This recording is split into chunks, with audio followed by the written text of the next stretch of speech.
신과 나눈 이야기 챕터 10 231페이지에서 계속됩니다. 이 순간을 기다려왔습니다. 이건 당신이 이거는 지구 범위에서 세계적인 문제들을 다루게 되리라고 제게 말했을 때 제가 짐작했던 것 이상이군요. 그러니 너무 초보적인 질문 같아 보이긴 하지만 제가 당신에게 한 가지 질문을 하는 것으로 인간 정체에 대한 우리들의 이야기를 시작해도 되겠습니까? 자격이 없거나 가치가 없는 질문은 없다. 질문도 사람과 비슷하다. 좋은 말씀이십니다. 그럼 묻겠습니다. 자기 나라의 이해관계에 따라 대외 정책을 실시하는 게 나쁜 겁니까? 아니다. 첫째로 내 관점에서는 어떤 것도 나쁘지 않기 때문이다.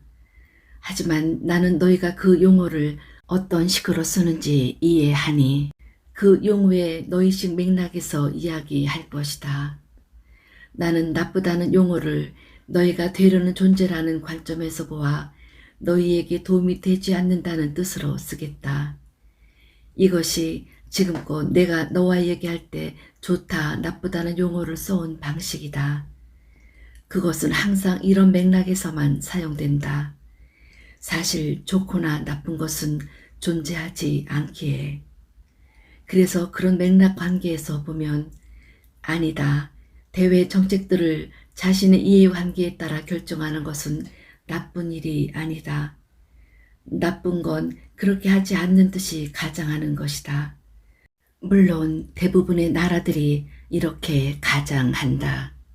그들은 실제로는 일련의 이유들 때문에 행동을 취하거나 취하지 않았으면서도 그 근거로는 다른 일련의 이유들을 제시한다. 왜죠? 왜 대다수 국가들이 그렇게 하는 겁니까? 대다수 대외 정책들의 진짜 이유를 이해하게 되면 국민들이 자신을 지지하지 않으리라는 걸 정부가 알기 때문이다. 이것은 세계 어느 나라의 정부라도 마찬가지다. 의도적으로 국민을 현혹하지 않는 정부는 거의 없다. 사기는 정부의 일부다. 정부가 자신의 결정은 국민을 위해서라고 그들을 납득시키지 않는다면 지금 자신들을 다스리는 방식대로 다스려지길 원할 국민은 거의 없을 것이기에, 아니 아예 다스림 자체를 원할 국민도 거의 없을 것이기에 사실 이런 걸 믿게 하기는 대단히 어렵다. 왜냐하면 정부의 어리석음은 대다수 국민들 눈에 확연히 드러나 보이기 때문이다. 그래서 정부는 국민의 충성을 붙들어두기 위해서라도 거짓말을 해야 한다. 정부란 충분히 배짱 좋게 그리고 충분히 오랫동안 거짓말을 하면 그 거짓말은 진실이 된다는 공리의 정확성을 완벽하게 그려내는 초상화가다. 권력을 쥔 자들은 자신들이 어떻게 권력을 쥐게 되었는지 절대 국민들이 알게 하지 않는다. 또 자신들이 지금껏 해왔고 앞으로 하려는 일이 그 자리를 지키는 일뿐이란 것도. 진실과 정치는 섞이지 않으며 섞일 수도 없다. 정치란 건 바라는 목표를 이루기 위해 말해야 할 필요가 있는 것만을 말하는 기술이며 그것을 오직 옳은 것으로만 말하는 기술이기에 모든 정치가 나쁜 것은 아니지만 문제는 정치술이란 심리술이라는 데 있다. 정치는 사람들의 심리를 대단히 노골적으로 알아챈다.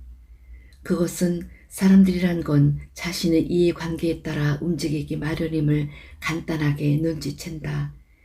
그러니 정치란 것은 권력자들이 자신들의 이해가 곧 너희의 이익임을 너희에게 믿게 만드는 방식에 지나지 않는다.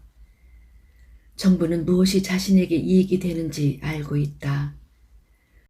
정부가 국민에게 뭔가를 주는 정책을 짜내는데 그토록 능수능란한 이유가 여기 있다. 본래 정부는 대단히 한정된 역할만을 가졌다.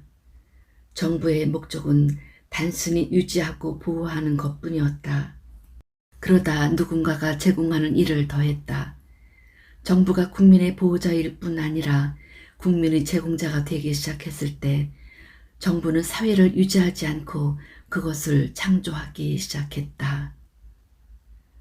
하지만 정부란 건 그냥 국민이 원하는 일을 할 뿐이지 않습니까?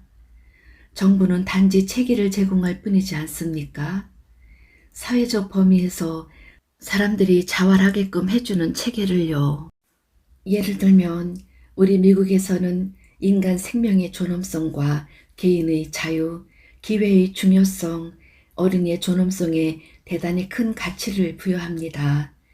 그래서 우리는 노인들에게 연금을 지급하는 법률들을 만들고 또 그런 정책들을 세우도록 정부에 요구해 왔습니다. 그들이 정년이 지나고서도 인간으로서 존엄을 유지할 수 있도록요. 또 우리는 모든 사람에게 동등한 취업 기회와 주택 취득 기회를 보장하는 법들을 만들고 그런 정책들을 요구하죠.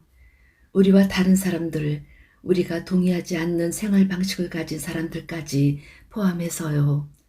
그리고 우리는 아동노동법을 근간으로 하여 한 주의 어린아이들이 그 주의 노예가 되지 않고 아이가 있는 모든 가정이 존엄을 잃지 않는 기본 의식주 생활을 꾸려갈 수 있게 해주는 정책들도 요구합니다. 그런 법률들은 너희 사회에 좋은 영향을 미쳤다. 그럼에도 사람들을 부양할 때 너희는 그들의 가장 위대한 존엄을 빼앗지 않도록 주의해야 한다. 즉, 그들 스스로 자활할 수 있음을 깨닫게 해주는 그들의 능력과 창조성, 집중력의 발휘라는 존엄을 이것은 반드시 잡아야 하는 섬세한 균형점이다. 너희 국민은 오로지 한 극단에서 다른 한 극단으로 가는 것만을 아는 듯 싶다. 너희는 정부가 국민을 위해 몽땅 다 해주기를 바라거나 내일 당장이라도 정부 정책들을 몽땅 다 폐기하고 법률들을 몽땅 다 지워버리고 싶어 한다. 그렇습니다. 그리고 문제는 좋은 신임장을 지닌 사람들에게는 의뢰 가장 좋은 삶의 기회를 제공하는 사회에서 스스로 자활할 수 없는 사람들이 너무 많다는 데 있습니다. 지주는 대가족에게 토지를 빌려주지 않고 회사는 여자를 고용하지 않으며 정의는 너무 자주 신분의 부산물일 뿐이고 예방 차원의 의료 혜택은 충분한 수입을 가진 사람들만으로 제한되고 여타 온갖 불평들과 차별이 광범위하게 존재하는 나라에서는 자신을 부양할 수 없는 사람들이 너무 많기 때문이죠. 그래서 정부가 국민의 양심을 대신해야 한다는 말이냐? 아니요. 정부 자체가 겉으로 드러난 국민의 양심입니다. 사람들이 사회의 질병을 바로잡으려 애쓰고 그것을 바라고 그렇게 하기로 결정하는 건 정부를 통해서입니다. 흔히 그렇다고들 하지. 하지만 되풀이해서 말하지만 너희는 사람들에게 숨쉴 기회를 보장해 주려던 법 때문에 너희 스스로가 질식당하는 일이 없도록 주의해야 한다. 도덕을 법률로 정할 수는 없고 평등을 명령할 수는 없다. 필요한 것은 집단의식의 강요가 아니라 집단의식의 변화다. 행위와 모든 법률과 모든 정부 정책은 존재 상태에서 나와야 하고 자신이 누구인지에 대한 참된 반영이어야 한다. 우리 사회의 법률들은 당연히 우리 자신을 반영하죠. 법들은 모두에게 이것이 현재 미국의 상태라고 이것이 바로 미국인들이지 라고 말하지요. 아마 최상의 경우라면 그렇겠지. 하지만 너희 법률이란 건 실제로는 그렇지 않으면서도 권력자들이 되어야 한다고 여기는 상태를 선언한 것에 지나지 않는 경우가 거의 대부분이다. 소수의 엘리트가 법으로 무지한 다수를 가르친다는 거군요. 바로 그거다. 그게 뭐가 잘못된 겁니까? 만일 우리 중에 똑똑하고 잘난 소수의 사람들이 있어서 그들이 기꺼이 사회와 세상의 문제들을 검토하고 해결책을 제시한다면 그건 다수를 돕는 것 아닙니까? 그것은 그 소수의 동기에 따라 다르고, 하지만 일반적으로 다수들 스스로 자신들을 다스리게 놔두는 것보다 더 다수에게 봉사하는 건 없다. 무정부주의로군요. 그렇게 해서는 아무 일도 안 됩니다. 무엇을 해야 할지 정부가 끊임없이 너희에게 말해 준다면 너희는 성장하여 위대해질 수 없다. 정부란 건 한 사회의 위대성을 반영하니 위대한 사회일수록 위대한 법들을 통과시키기 마련이죠. 그리고 아주 소수의 법들만을 위대한 사회라면 극소수의 법들밖에 필요하지 않기 때문이다. 그렇지만 진짜로 아무 법도 없는 사회는 힘이 정의인 미개 사회입니다. 법이란 건 놀이터를 평평하게 골라 그 힘의 강약에 관계없이 진실로 옳은 것이 지배할 수 있게 하려는 인간의 시도입니다. 우리가 서로 동의하는 행동 규약들이 없다면 우리가 어떻게 함께 살 수 있겠습니까? 나는 아무런 행동 규약도 아무런 동의도 없는 세상을 제안하는 것이 아니다. 나는 너희의 동의와 규약들이 자기 이익에 대한 더 수준 높은 이해와 더 위대한 규정에 근거하기를 제안하고 있다. 대개의 법률들이 실제로 이야기하는 내용이란 건 너희 중에 가장 권력 있는 자들이 기득권으로 지니고 있는 것에 지나지 않는다. 그냥 흡연 문제 한 가지만 보더라도 알 수 있다. 지금 법률은 특정 종류의 식물인 삶, 대마를 기르거나 쓸 수 없다고 말한다. 정부가 말하는 발언은 그것이 너희에게 나쁘기 때문이다. 하지만 같은 정부가 다른 종류의 식물인 담배를 기르거나 쓰는 건 괜찮다고 말한다. 그것이 너희에게 좋아서가 아니다. 사실 정부 자신도 담배는 나쁘다고 말한다. 추측하건대 너희가 항상 그렇게 해왔기 때문일 것이다.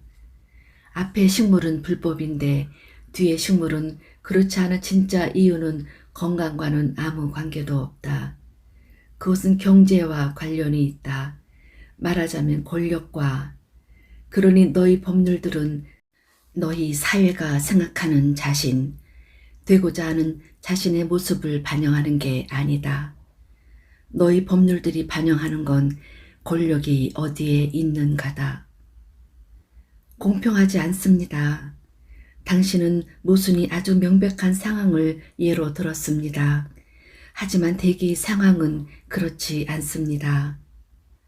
그 반대다. 대개가 그러하다. 그렇다면 해결책은 뭡니까? 그 본성상 제한을 뜻하기 마련인 법률을 최대한 적게 가지는 것. 앞의 식물이 불법화된 이유는 오직 표면에서만 건강과 연관되어 있다. 진실은 법으로 보호받는 담배나 알코올이 중독성이 있거나 건강을 해치지 않는다면 앞의 식물 역시 똑같이 그러하다는 것이다. 그렇다면 왜 허용되지 않는가? 그 이유는 그 식물을 재배하도록 허용한다면 세상의 목면 재배업자들과 나일론과 레이온 제조업자들 그리고 목재 가공업자들 절반이 직장을 잃고 말 것이라는 데 있다. 삶은 너희 행성에서 가장 쓸모 많고 가장 강하고 가장 질기며 가장 오래가는 물질 중 하나일 수 있다. 너희는 그보다 더 좋은 섬유를 옷감으로 생산할 수 없으며 그보다 더 강한 재질을 밧줄로 생산할 수 없고 그보다 더 쉽게 재배하고 쉽게 수확할 수 있는 원료를 펄프로 생산할 수 없다. 너희는 전 세계 살림이 점점 줄고 있다는 기사가 실린 신문을 보려고 해마다 수십만 그루의 나무를 자른다. 삶이라면 한 그루의 나무도 자르지 않고 너희에게 수백만 개의 신문들을 제공할 수 있을 텐데 말이다. 사실 그것은 10분의 1밖에 안 되는 비용으로 그 많은 자원들을 대신할 수 있을 것이다. 그런데 이 기적 같은 식물, 덧붙이면 놀라운 약효까지 지닌 이 기적 같은 식물을 재배하도록 허용한다면 누군가가 손해를 본다. 바로 이것이 족쇄다. 그리고 바로 이것이 너희 나라에서 대마초가 불법인 이유다. 너희가 전기 자동차를 대량 생산하거나 비용이 적당하면서도 질 좋은 의료보장 제도를 실시하거나 모든 가정에서 태양열 난방과 태양열 동력을 사용하는데 그렇게 오랜 시간이 걸리는 것도 같은 이유에서다. 너희가 이 모두를 만들 수 있는 자금과 기술을 갖춘 건 이미 한참 전의 일이다. 그런데도 왜 너희는 그것들을 가지고 있지 않은가? 자, 그렇게 했을 때 손해볼 사람이 누군지 알아보라. 거기에서 답을 찾아낼 것이니 이것이 너희가 그토록 자랑스러워하는 위대한 사회인가? 자칫 공동선을 고려하기라도 하는 날엔 발에 차이고 절규하면서 질질 끌려가야 하는 사회가, 자칫 공동선이나 집단의 선을 언급하기라도 하는 날엔 하나같이 공산주의라고 비명을 지르는 사회가, 너희 사회에서는 다수의 선을 고려하는 것이 누군가에게 엄청난 이윤을 안겨주지 않을 때 다수의 선은 대체로 무시되고 만다. 이것은 너희 나라만이 아니라 전 세계에 해당되는 것이니 결국 인류가 직면한 기본 문제는 과연 인류의 최고 이익, 공동 이익이 사리사욕을 대신할 수 있는가다. 그렇다면 어떻게 해야 하는가? 너희 미국에서는 법을 통해서 공동의 이익, 최상의 이익을 고려하고자 해왔다. 하지만 너희는 비참하게도 실패하고 말았다. 너희 나라는 지구상에서 가장 부유하고 가장 강한데도 유아 사망률은 세계에서 가장 높은 나라 중 하나다. 왜 그럴까? 가난한 사람들이 질 좋은 산전산후 의료를 받을 여유가 없기 때문이며 너희 사회가 이윤을 쫓아가기 때문이다. 나는 이것을 너희의 비참한 실패들 중 그저 한 가지 예로 인용하고 있을 뿐이다. 다른 선진국들보다 너희 나라의 유아들이 더 높은 비율로 죽어간다는 사실이 너희를 심히 괴롭혀야 하는데도 사실은 그렇지가 않다. 이것 하나만으로도 한 사회로서 너희의 우선순위가 어디에 있는지가 여실히 증명된다. 다른 나라들은 병자와 빈민들, 노인과 허약자들을 부양한다. 하지만 너희는 자산가들과 세력가와 상류층 사람들을 부양한다. 은퇴한 미국인들의 85%가 빈곤하게 살고 있다. 이 노인들 중 상당수와 대부분의 하층민들이 그 지역 병원 응급실을 자신들의 주치의로 쓰고 있다. 가장 절박한 상황에서만 진료를 받고 예방 차원의 건강유지 의료는 사실상 전혀 받지 못하면서 말이다. 너도 알다시피 쓸돈이 없는 사람들한테서는 이윤이 나오지 않는다. 그들은 이제 자신들의 쓸모를 다한 사람들이다. 이것이 너희의 위대한 사회다. 당신은 안 좋은 쪽으로만 보여주시는군요. 그래도 미국은 지구상의 어떤 나라보다 가난하고 힘없는 사람들을 위해 많은 일을 해왔습니다. 국내만이 아니라 국외에서도요. 미국은 많은 일을 해왔다. 이것은 눈에 띌 만큼 사실이다. 하지만 너는 국민 총생산으로 따지면 미국이 내놓는 대외 원조의 비율이 다른 연해 소국들보다 더 적다는 사실을 알고 있느냐? 너무 자화자찬에 빠지기 전에 너희는 주위 세계를 한 번쯤 둘러봐야 하리라는 게 문제의 초점이다.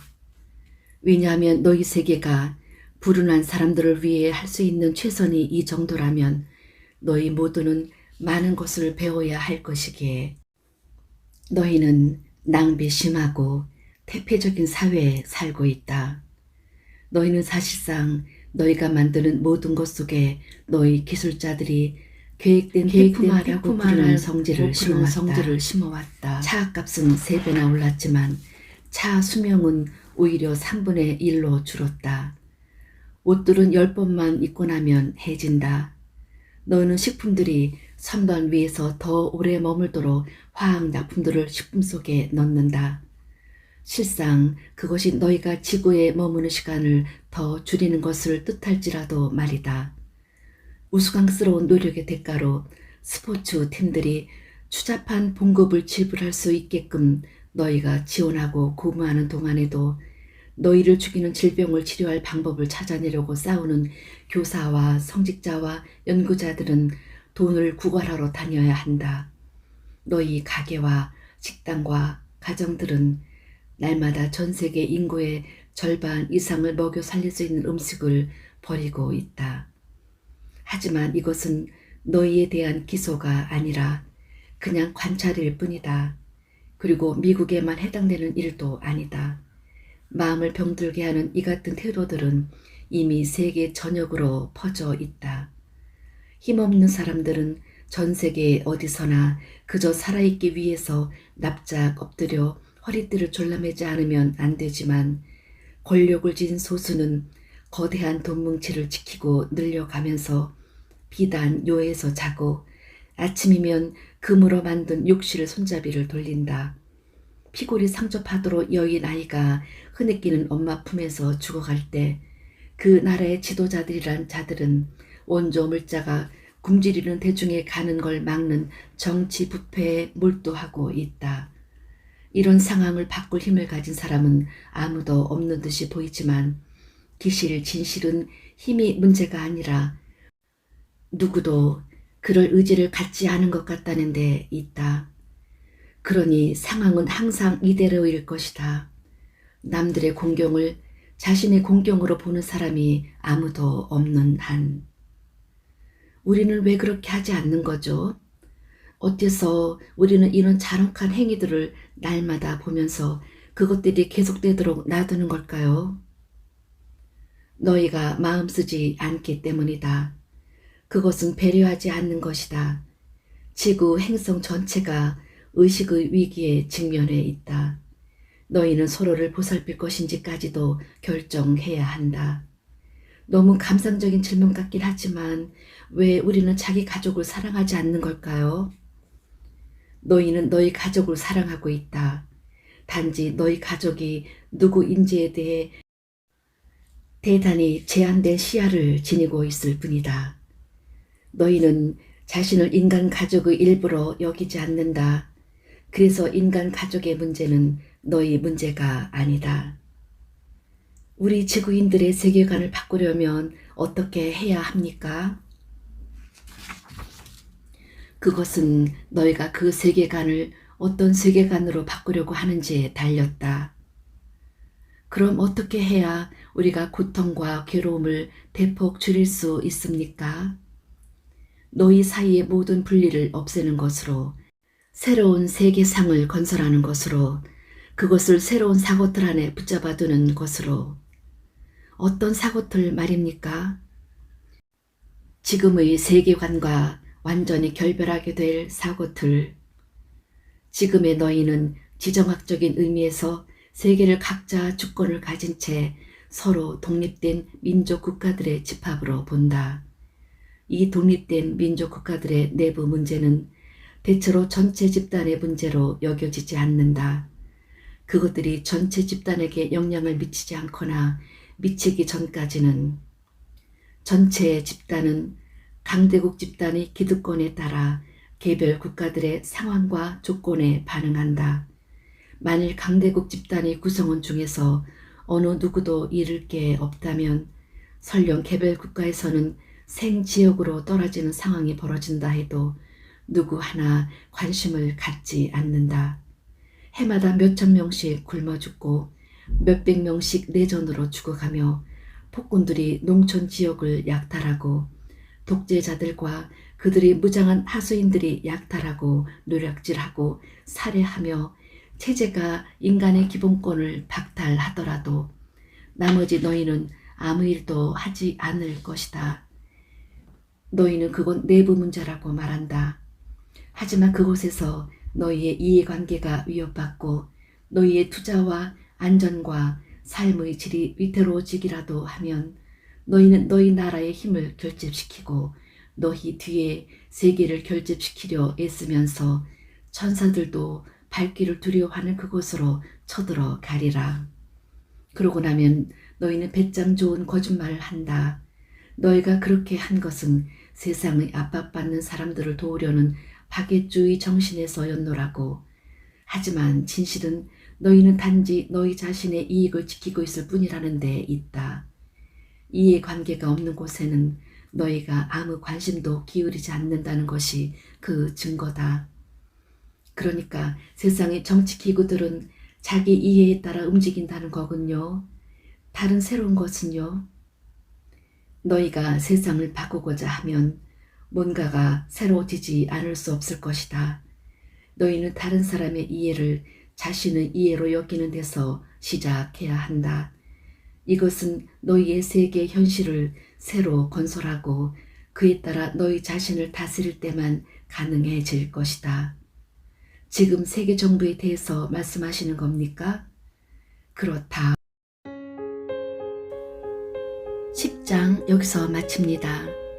곧이어서 챕터 11로 이어지겠습니다. 페이지 247.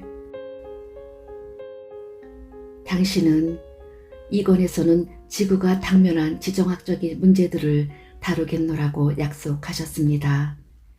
1권에서 다룬 원래가 개인적인 주제들과 반대되는 것.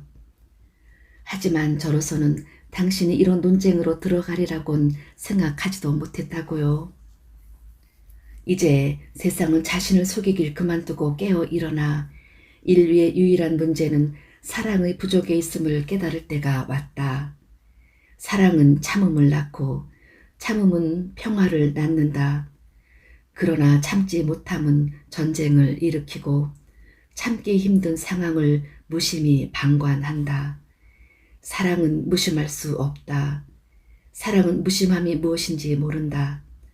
인류 전체에 사랑과 관심을 갖는 가장 빠른 길은 인류 전체를 너희 가족으로 보는 것이다. 그리고 인류 전체를 너희 가족으로 보는 가장 빠른 길은 너희 자신을 분리시키길 그만두는 것이다. 지금 너희 세계를 이루고 있는 민족 국가들 모두가 하나로 합쳐져야 한다. 우리에게는 국제연합이 있습니다. 힘 없고 무기력한 기구였지. 그 기구가 제대로 작동하려면 완전히 개조되어야 할 것이다. 그건 불가능하지는 않겠지만 아마 힘들고 귀찮은 일일 것이다. 좋습니다. 그럼 당신이 제안하는 건 뭡니까? 나는 제안을 갖고 있지 않다. 나는 단지 관찰 결과를 제시할 뿐이다. 이 대화에서는 너희의 새로운 선택이 무엇인지 내게 말해주면 나는 그것을 구현할 방법을 놓고 관찰한 결과를 제시한다. 현재 너희 행성에서 벌어지는 국민과 국가 간의 관계와 관련해서 너는 지금 무엇을 선택하려 하느냐? 그런 선택을 전제로 하여 나는 개개의 민족 국가가 세계 문제에서 동등한 발언권을 가지고 세계 자원을 동일한 비율로 배당받는 새로운 세계의 정치 공동체를 이뤄내자면 어떻게 해야 하는지를 관찰한다. 그런 일은 절대 일어나지 않을 겁니다. 가진 나라들이 자신의 주권과 부와 자원을 늦가진 나라들에 주진 않을 테니까요. 게다가 따지고 보면 그 나라들이 왜 그래야 하죠? 그렇게 하는 것이 그 나라들의 가장 이롭기 때문에. 그들은 그렇게 보지 않습니다. 그리고 저로서도 확신할 수 없고요. 너희 국가 경제에 해마다 몇십억 달러를 보탤 수 있다면 그게 바로 너희 나라를 가장 이롭게 하는 것이 아니겠느냐. 굶주린 사람을 먹이고 헐벗은 사람을 입히고 가난한 사람을 재우고 노인들을 안심시키고 모두를 위해 더 나은 의료를 제공하고 인간다운 생활 수준을 조성하는 데 쓸 돈을 보탤 수 있다면 말이다. 사실 미국에도 국가가 부자와 중산층 납세자들을 희생시켜서라도 가난한 사람들을 돕자고 주장하는 사람들이 있긴 하죠.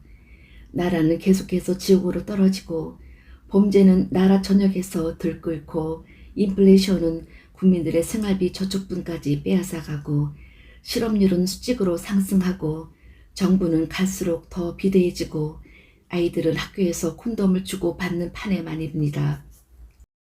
너는 라디오 토크쇼에서처럼 말하는구나. 대다수 국민들의 관심거리는 이런 것들입니다. 그렇다면 그들의 시야가 좁은 것이다. 너는 1년이면 몇십억 달러, 한 달이면 몇백만 달러, 한 주면 몇십만 달러, 그리고 하루라고 해도 유례가 없을 정도로 많은 액수의 돈을 너희 체제 속으로 도로 부을 수 있다면, 만일 너희가 이 돈을 배고픈 사람을 먹이고 헐벗은 사람을 입히고 가난한 사람을 재우고 노인들을 안심시키고 모두에게 의료 복지와 인간다운 생활을 제공하는 데 쓸 수 있다면, 그렇게만 할 수 있다면 범죄의 원인은 영원히 사라지리란 걸 모르겠느냐. 너는 그 돈을 너희 경제 속에 도로 쏟아부을 때 새로운 직업들이 버섯처럼 번지리란 걸 모르겠느냐. 너희 정부는 할 일이 줄어서 되레 축소될 수도 있다는 걸. 그 중에 일부는 가능할 수도 있겠군요. 저는 정부가 축소되리라는 건 상상도 못하겠거든요. 그렇다 해도 이 몇백, 몇십억 달러가 어디서 나온다는 말입니까? 당신의 신세계 정부가 부과한 세금에서요?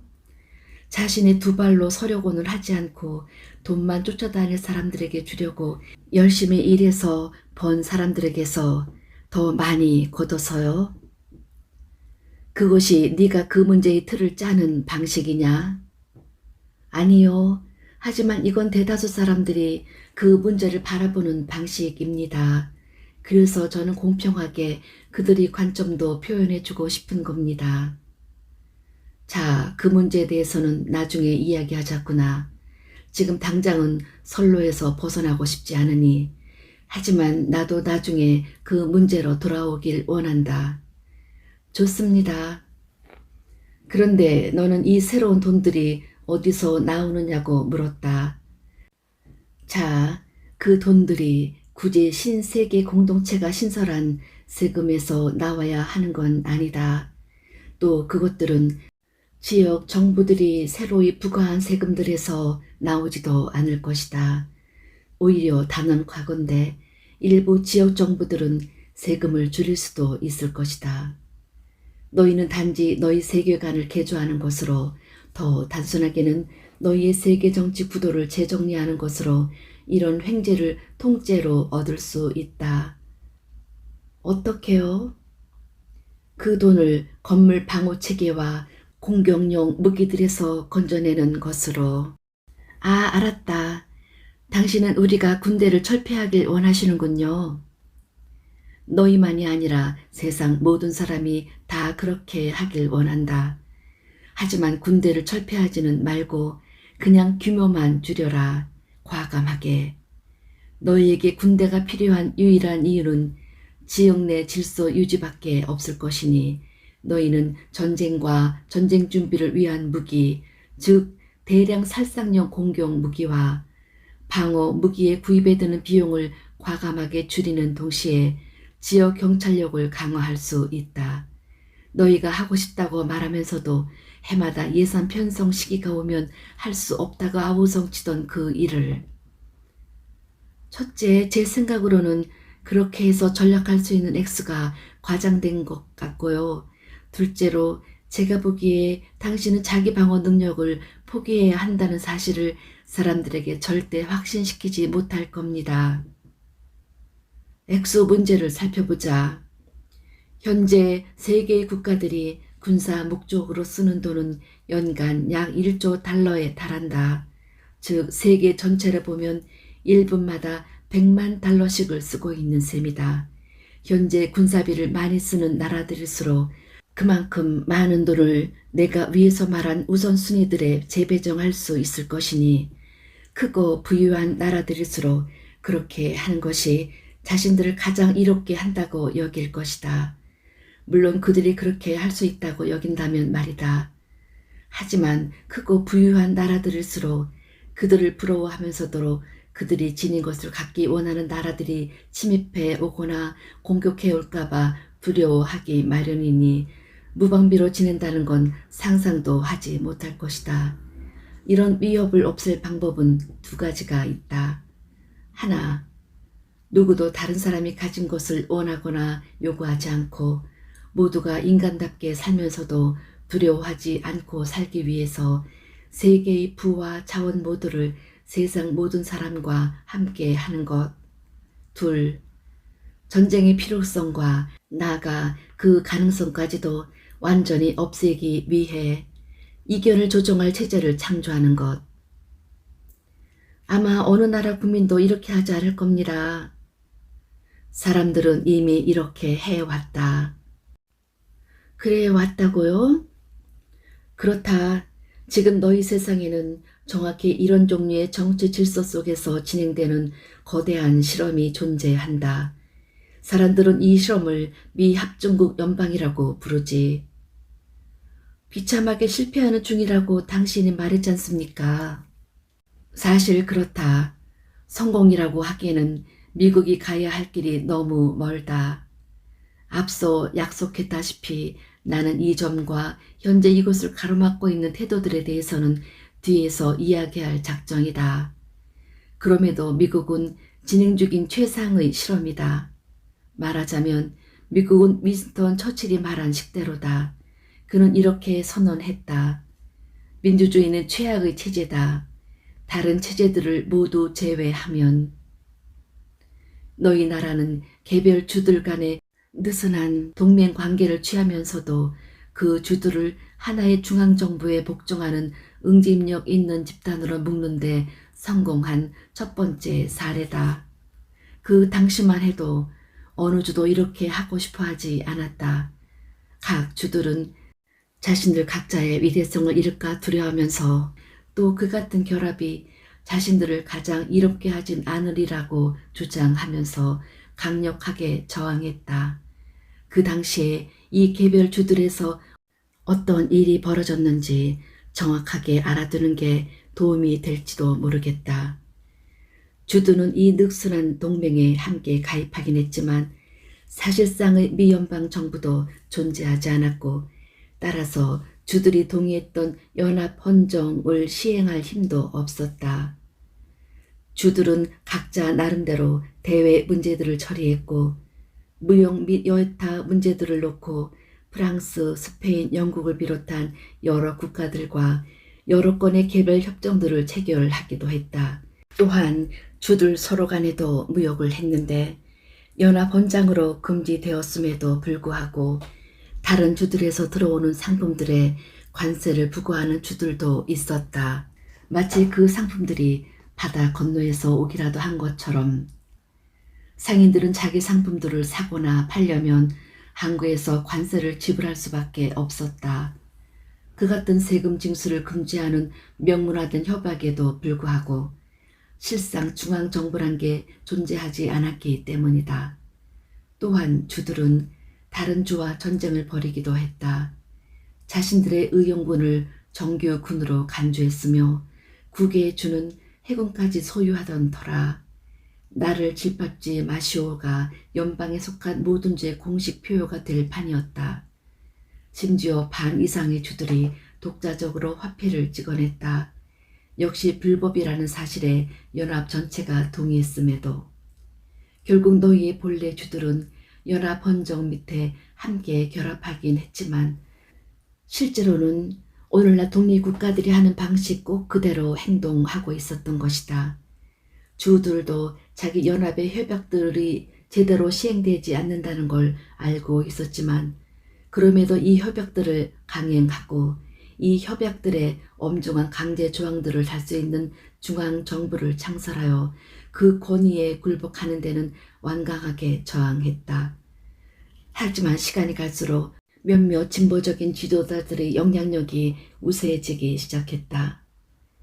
그들은 사람들에게 그 같은 새로운 연방을 만들게 되면 잃을 것보다 얻을 것이 더 많다는 걸 확신시켰다. 그들은 더 이상 주마다 다른 주의 상품들의 세금을 매기지 않을 것이니 상인들은 미천을 줄이면서도 이윤을 늘릴 수 있고, 또 더 이상 개별 주들이 다른 주들이 공격해서 자신을 방어하려고 자원을 낭비하지 않아도 될 테니 주 정부들은 재정을 줄이면서도 정말로 국민을 도울 수 있는 정책과 공공사업들을 더 많이 시행할 수 있으며, 주들끼리 서로 싸우지 않고 협력한다면 국민들도 더 많은 평온과 안전과 번영을 누릴 수 있으니 각자의 위대성을 잃기는커녕 각 주들은 훨씬 더 위대해질 수 있다고 주장했다. 실제로 일어난 일이 이런 주장들 그대로였음은 말할 것도 없다. 만일 전 세계 160개국이 이 하나의 통일 연방으로 결합할 수 있다면 지금의 160개 민족 국가들에서도 이와 똑같은 일이 일어날 수 있다. 이것은 전쟁의 종식을 뜻할 것이다. 어떻게 그럴 수 있죠? 그래도 불화는 있을 텐데요. 인간들이 외부의 것들에 집착하느란 그 말이 맞다.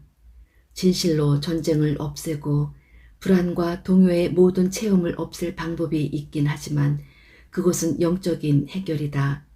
그러나 우리가 여기서 탐구하는 건 지정학적인 해결책이다. 사실 비결은 그 두 가지를 함께 겸하는 것이다. 일상의 체험을 바꾸려면 실제 생활 속에서 영적 진실을 경험할 수 있어야 한다. 이런 변화가 일어날 때까지는 불안은 여전히 존재할 것이니 네 말이 맞다. 하지만 그렇다고 전쟁이나 살인이 꼭 있어야 하는 건 아니다. 캘리포니아 주와 오리건 주가 수로 문제를 놓고 전쟁을 벌이는가? 메릴랜드 주와 버지니아 주가 어업권을 놓고 전쟁을 벌이는가? 위스콘신 주와 일리노이 주, 오하이오 주와 매사추세츠 주는 아니요. 그렇다면 왜 그러지 않는가? 그들 사이에서도 논쟁과 불안은 있어 왔지 않느냐? 그렇군요. 계속 있어 왔던 것 같군요. 그렇다고 장담해도 좋다. 하지만 이 개별 주들 공동체의 문제에 대해서는 특정한 법률과 특정한 절충안을 지키기로 자발적으로 합의했다. 그것은 그냥 자발적인 합의였다. 다른 한편 각 주의 독자적인 문제들에 대해서는 별개의 법령들을 제정할 권리를 보유하면서, 그리고 연방법을 서로 다르게 해석하거나 단순히 어느 한 주가 그 법을 어긴 것 때문에 주들 사이에서 분쟁이 일어나면 그 문제는 분쟁을 해결하도록 권위를 부여받은 연방법원의 관할로 넘어갔다. 그래서 만일 기존의 법률로는 재판을 통해 그 문제에 만족할 만한 해결책을 내놓을 선례나 방법을 제공하지 못할 때는 해당 주들과 그 주민들은 자신들의 대표를 중앙정부에 보내 만족할 만한 환경이나 적어도 합리적인 절충안을 만들어낼 수 있는 새로운 법률에 대한 합의를 얻어내려고 애쓴다. 이것이 너희 연방이 움직이는 방식이다. 법률 체계와 그 법들을 해석하도록 너희가 권한을 준 연방법원 제도와, 그리고 필요하다면 무장된 경찰력을 빌려서라도 연방법원의 결정을 강행할 수 있게 하는 사법권 체계가, 비록 더 이상 이 제도들을 개선할 필요가 없다고 주장할 사람은 아무도 없겠지만, 그럼에도 이 정치조합은 200년 이상 실제로 운영되어 왔다. 이와 똑같은 처방전이 민족 국가들 간에도 효과를 보리라는 걸 의심할 까닭은 어디에도 없다. 그것이 그토록 간단한 일이라면 왜 여지껏 시도조차 되지 않았겠습니까? 시도되었다. 너희의 국제연맹은 초기의 시도였고 국제연합은 최근 시도다. 하지만 하나는 실패했고 다른 하나는 오직 최소한만으로 유효하다. 미국의 초기 13개주 연방처럼 국제연합의 회원국들도 새로운 들짜기로 얻는 것보다 잃을 게 더 많을까봐 두려워하고 있기 때문이다. 그 이유는 권세가들이 만인을 위해 삶의 질을 높이기보다는 자신들의 권력을 유지하는 데 더 관심을 갖기 때문이라는 데 있다. 가진 자들은 그 같은 세계 연방이 필시 못 가진 자들을 위해 더 많은 것을 제시하리라는 걸 안다. 하지만 가진 자들은 이것이 자신들의 희생으로 이루어지리라고 믿는다. 그리고 그들은 무엇 하나 포기할 마음이 없다. 그들이 두려워하는 건 당연하지 않습니까? 그토록 오랫동안 투쟁해서 손에 넣은 걸 지키고 싶어하는 게 불합리한 겁니까?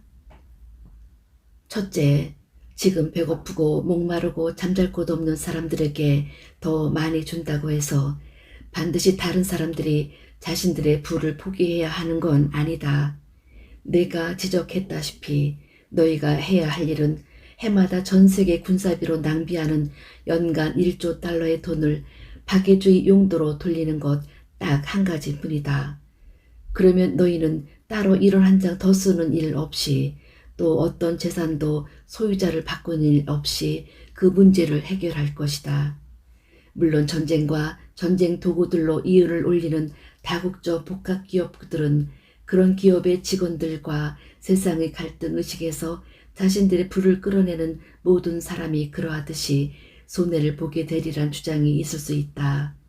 하지만 어쩌면 그것은 너희가 부의 원천을 잘못된 자리에 놓았기 때문이 아닐까.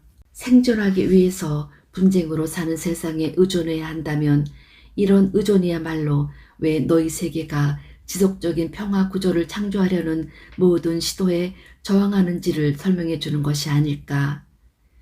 네 두 번째 질문에 대한 답은 개인이든 국가든 너희가 그토록 오랫동안 투쟁해서 손에 넣은 걸 지키고 싶어하는 건 불합리하지 않다는 것이다. 너희가 외부 세계의 의식 출신이라면. 예? 뭐라고요?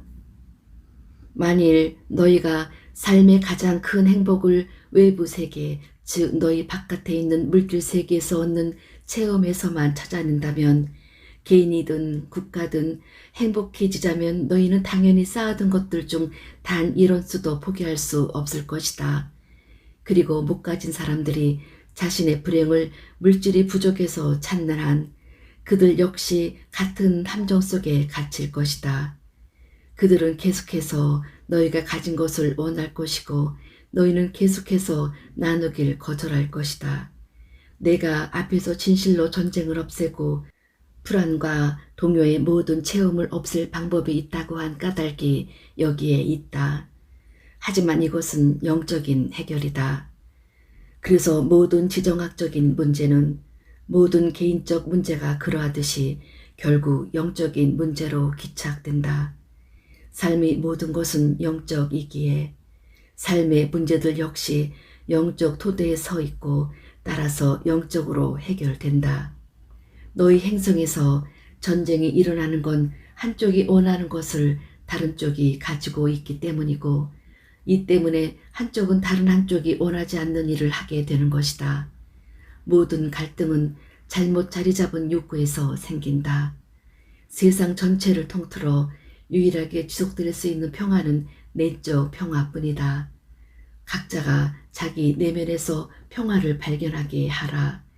너희가 내면의 평화를 발견할 때 너희는 없이 지낼 수 있다는 사실도 발견할 것이다.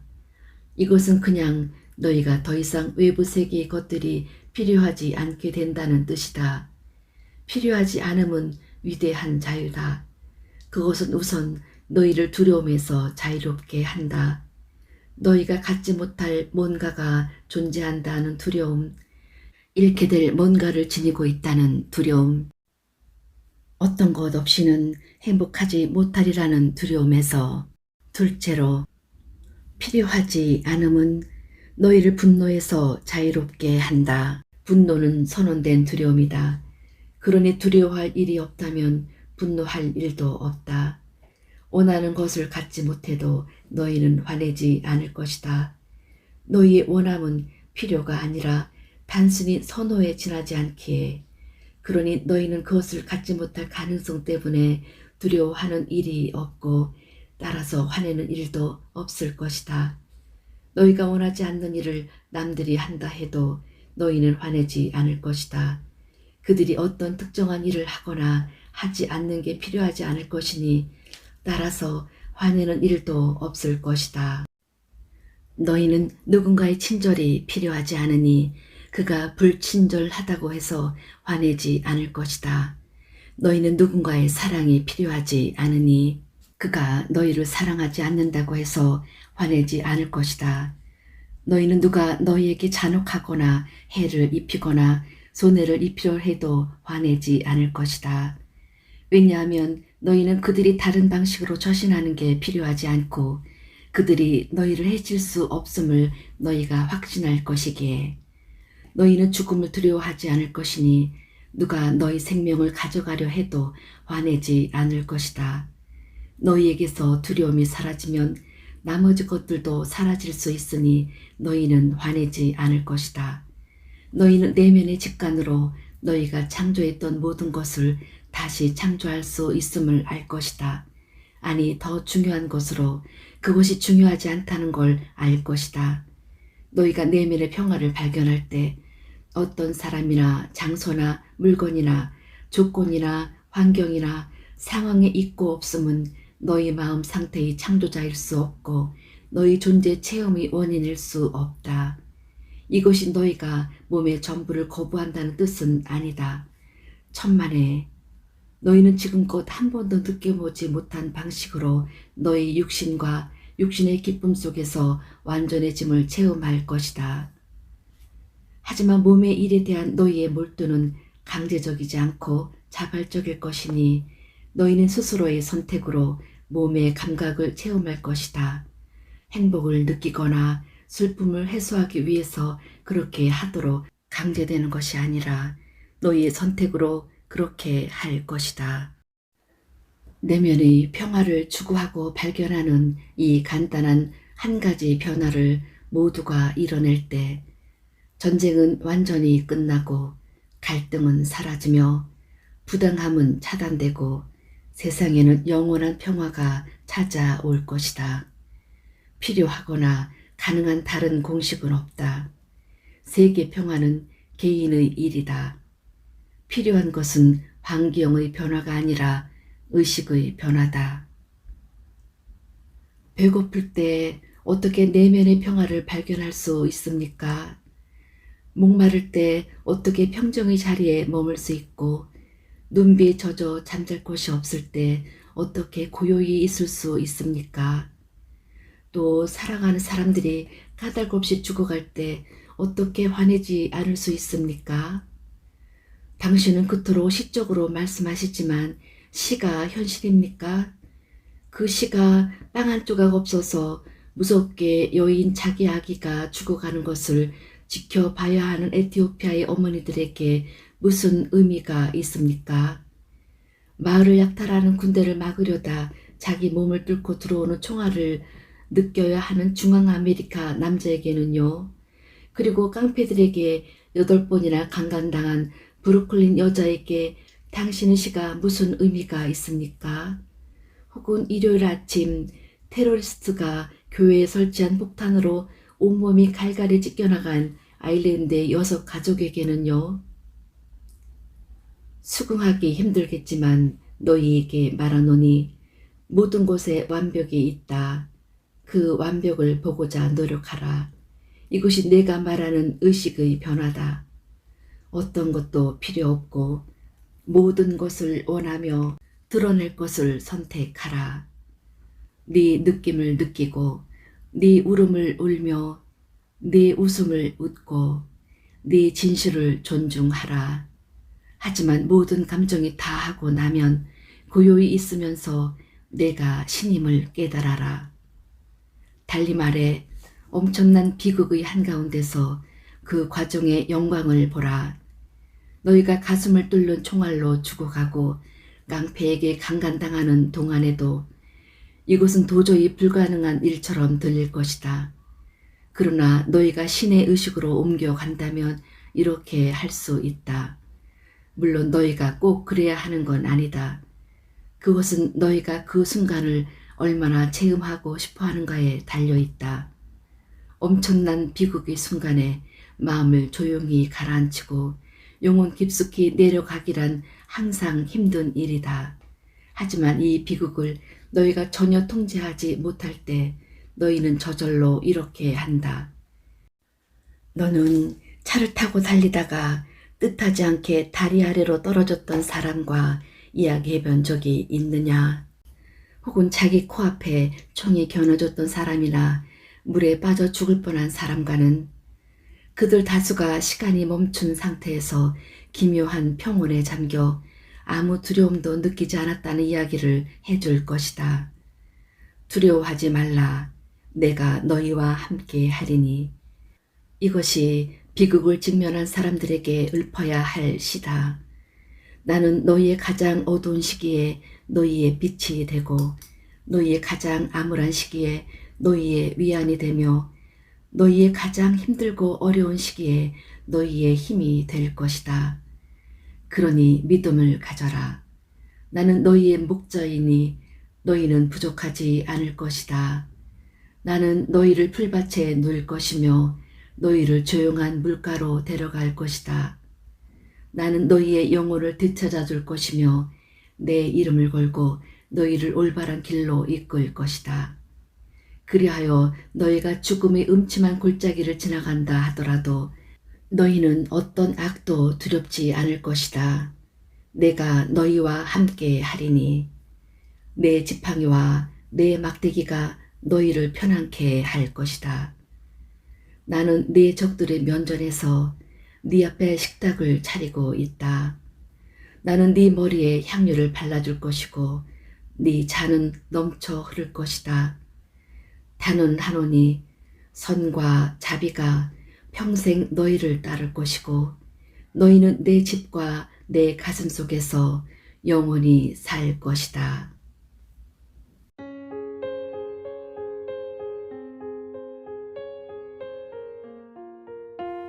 이상으로 11장 마칩니다. 계속해서 챕터 12로 이어집니다. 페이지 267. 굉장하군요. 당신이 말한 건 정말 굉장할 뿐입니다. 저도 세상이 그렇게 되었으면 좋겠습니다. 세상을 믿고 이해할 수 있기를 바라죠. 이 책이 그렇게 되도록 도와줄 것이다. 너도 그렇게 하는 걸 돕고 있다.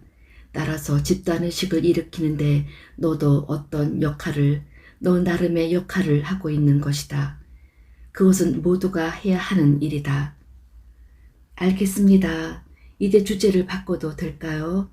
제 생각엔 앞서 당신에게 공평하게 표현해주고 싶다고 말했던 그 견해, 그 같은 자세에 대해 이야기하는 게 중요할 것 같거든요. 제가 지금 언급하는 견해, 많은 사람들이 지닌 견해란 가난한 사람들은 이미 받을 만큼 받아왔으니 가난한 사람들을 더 많이 먹여 살리려고 부자들에게 세금을 매기는 짓, 사실 열심히 일해 해냈다는 이유로 그들에게 벌 주는 짓은 그만두어야 한다는 견해를 말합니다. 이런 사람들은 가난한 사람들은 본래 그들이 가난하길 원해서 가난하다고 믿지요. 대부분이 자신을 끌어올리려는 시도조차 하지 않고 자신을 책임지기보다는 정부의 젖꼭지나 빨려 한다고요. 많은 사람들이 부의 재분배, 공유는 사회주의의 죄악이라고 믿습니다. 그들은 만인의 노력 전체를 담보로 인간의 기본 존엄을 보장하겠다는 발상이 얼마나 악마적 기원을 갖는지 보여주는 증거를 공산당 선언에 나오는 각자의 능력에 따라 일하고 각자의 필요에 따라 분배한다는 구절에서 찾습니다. 이 사람들은 누구나 자신을 책임져야 한다고 믿습니다. 이런 관념이 냉정하고 무자비하다는 비판을 받으면 그들은 기회는 누구에게나 똑같이 찾아온다는 주장에서 도피처를 구하죠. 그들은 애초부터 불리함을 지니고 태어나는 사람은 아무도 없으며 자신들이 해낼 수 있다면 다른 사람들도 해낼 수 있다. 그러니 누군가가 해내지 못한다면 그건 전적으로 그 사람 잘못이라고 주장합니다. 너는 그게 감사할 줄 모르는 건방진 생각이라고 느끼는구나. 그렇습니다. 그런데 당신은 어떻게 느끼십니까? 나는 그 문제에 대해 아무 판단도 내리지 않는다. 그것은 그냥 하나의 생각일 뿐이다. 그런 생각이든 다른 어떤 생각이든 생각과 관련해서 의미 있는 질문은 딱 한 가지뿐이다. 그런 생각을 지니는 게 자신에게 도움이 되는가? 자신이 누구이고 자신이 추구하는 존재라는 관점에서 볼 때 그 생각이 자신에게 도움이 되는가? 바로 이것이 사람들이 세상을 살펴볼 때 물어야 할 질문이다. 이런 생각을 지니는 게 우리에게 도움이 되는가? 내가 관찰하기로는 소위 불리함을 안고 태어난 사람들, 아니 집단들은 존재한다. 이것은 분명한 사실이다. 그러나 아주 높은 형이상학적 차원에서는 누구도 불리하지 않은 건 역시 사실이다. 개개의 영혼은 자신이 원하는 바를 이루기에 딱 맞는 사람과 사건과 환경을 자기 스스로 창조하기 마련이기에 너희는 모든 것을 선택한다. 너희 부모와 국적과 재진입을 둘러싼 모든 환경을. 비슷하게 너희는 살아가는 동안에도 계속해서 자신을 참된 자신으로 깨닫기 위해서 사람과 사건과 환경들을 선택하고 창조한다. 현재 너희가 원하는 정확하고 올바르고 완벽한 기회들을 끌어오게끔 고안된 사람과 사건과 환경들을, 달리 말하면 영혼이 이루려는 바의 관점에서 보면 누구도 불리하지 않다. 예컨대 영혼은 자신이 이미 시작한 일을 이루는 데 필요한 조건들을 만들어내기 위해서 장애가 있는 몸으로 일하거나 억압적인 사회나 심한 정치 경제적 긴장이 있는 곳에서 일하길 원할 수도 있다. 그러니 너희는 설령 물질적인 의미에서는 불리함에 직면한 사람이라도 형이상학적으로는 그런 것들이 사실상 올바르고 완벽한 조건임을 알 수 있으리라. 그렇다면 그게 현실에서 우리에게 어떤 의미입니까? 우리는 불리한 사람들에게 도움을 줘야 합니까? 아니면 참으로 그들이 원하는 바로 그곳에 있으니 자신들의 업보를 해결하도록 내버려 두어야 합니까? 그것은 대단히 좋은 질문이고 대단히 중요한 질문이다. 먼저 너희가 생각하고 말하고 행하는 모든 것이 자신에 대해 판단한 것들의 반영임을 기억하라.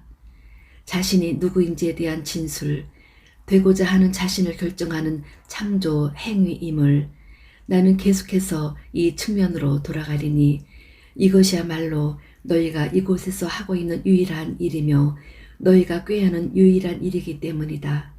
그 외에 영원히 진행시키는 일, 다른 일정은 없다. 너희는 참된 자신이 되려 하고 참된 자신을 체험하려 하며 그것을 창조하려 하고 있다. 너희는 지금이라는 모든 순간마다 자신을 새롭게 창조하고 있다. 이제 이런 맥락 속에서 너희 세계에서 관찰되는 식의 상대적인 용어로 소위 분리해 보이는 사람과 마주쳤을 때 너희가 물어야 할 첫 번째 질문은 이것이다. 저 상황과 관련해서 나는 누구이며 나는 어떤 존재가 되려 하는가? 달리 말해 어떤 상황에서든 언제나 너희가 남과 만났을 때는 나는 여기서 무엇을 바라는가 라고 물어야 한다. 내가 여기서 하려는 것은 무엇인가 라고. 내 말을 알아듣겠는가? 너희의 첫 번째 질문은 언제나 나는 여기서 무엇을 바라는가 여야 한다. 다른 사람이 여기서 무엇을 바라는가가 아니라. 이건 인간관계를 진행시키는 방식에 관해 제가 지금껏 알고 있는 것 중에서 가장 매력적인 통찰이군요. 제가 지금껏 배워왔던 것들 전부와 충돌하는 것이기도 하고요. 알고 있다. 하지만 너희 인간관계들이 그토록 엉망진창인 건 너희가 언제나 상대방이 원하고 남들이 바라는 것을 알아내려 애쓰기 때문이다. 너희가 진실로 원하는 것 대신에 말이다.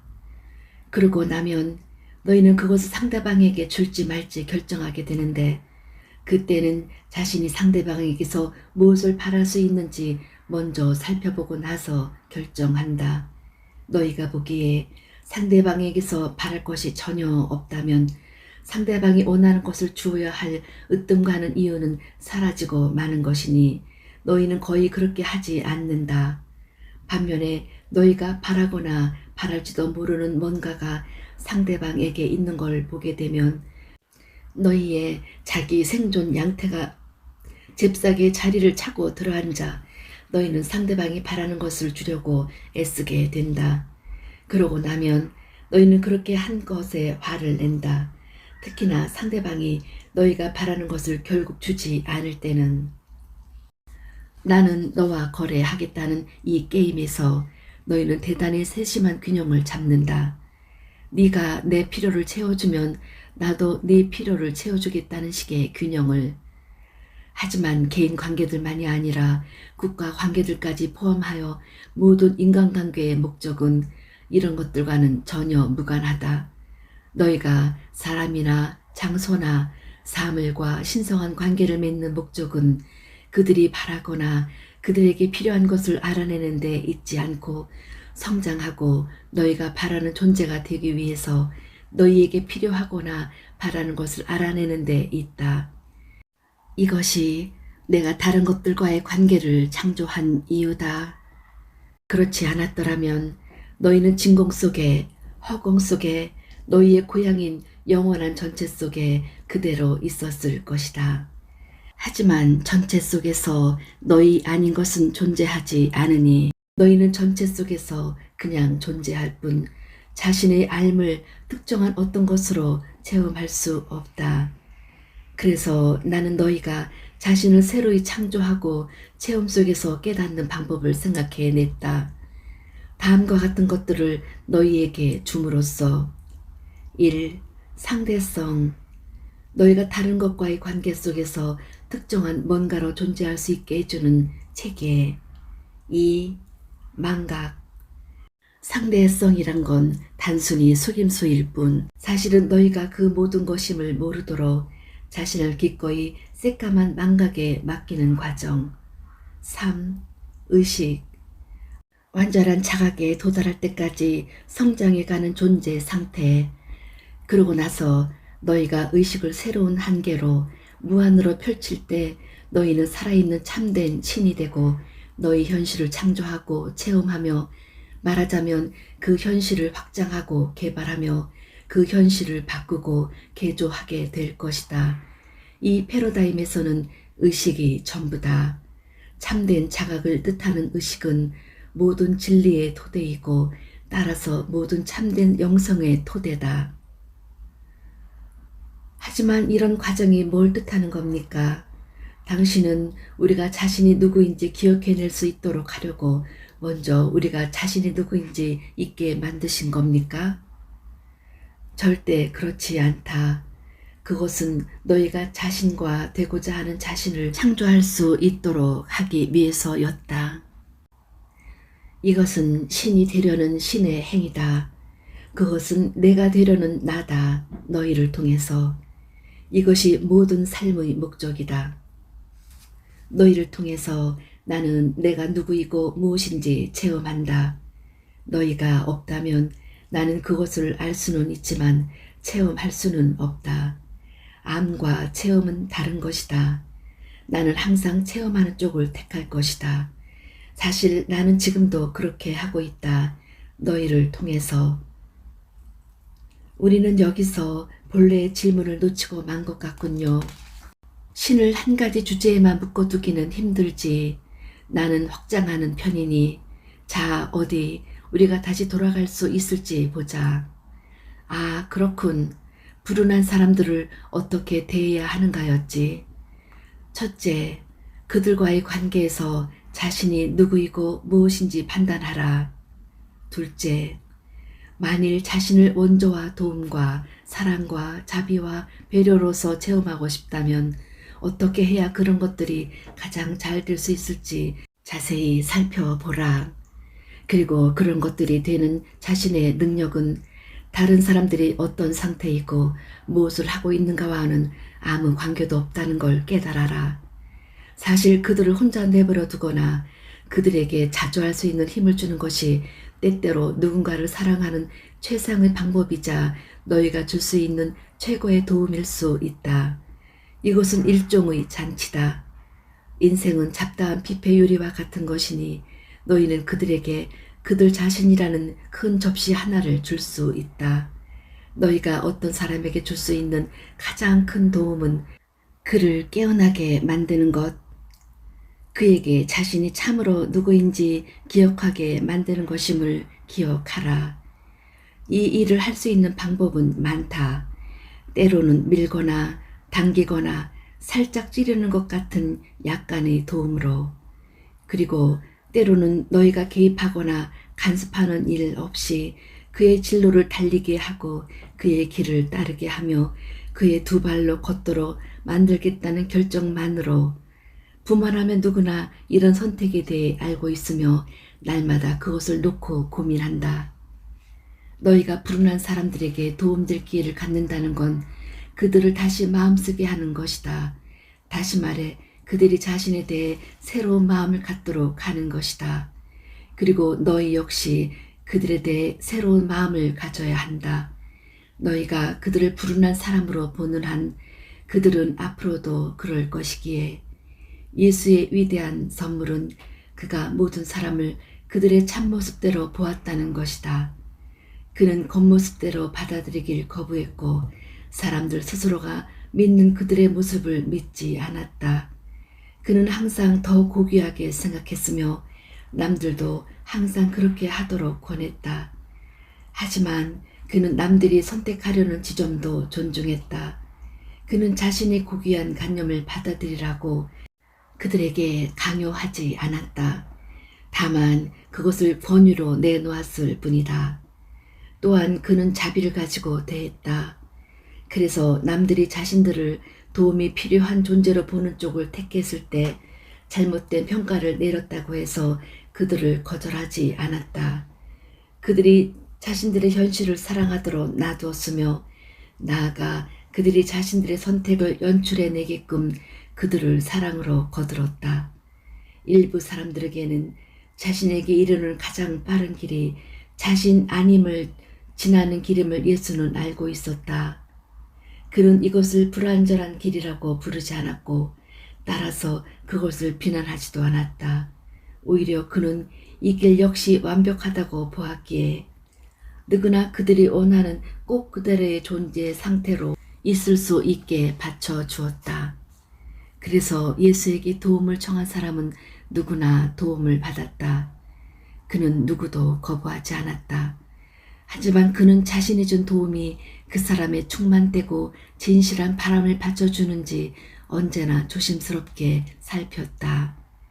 예수는 순수하게 깨달음을 추구하면서 다음 단계로 올라설 채비를 거짓없이 보여주는 사람들에게 그렇게 할 수 있는 힘과 용기와 지혜를 주었다.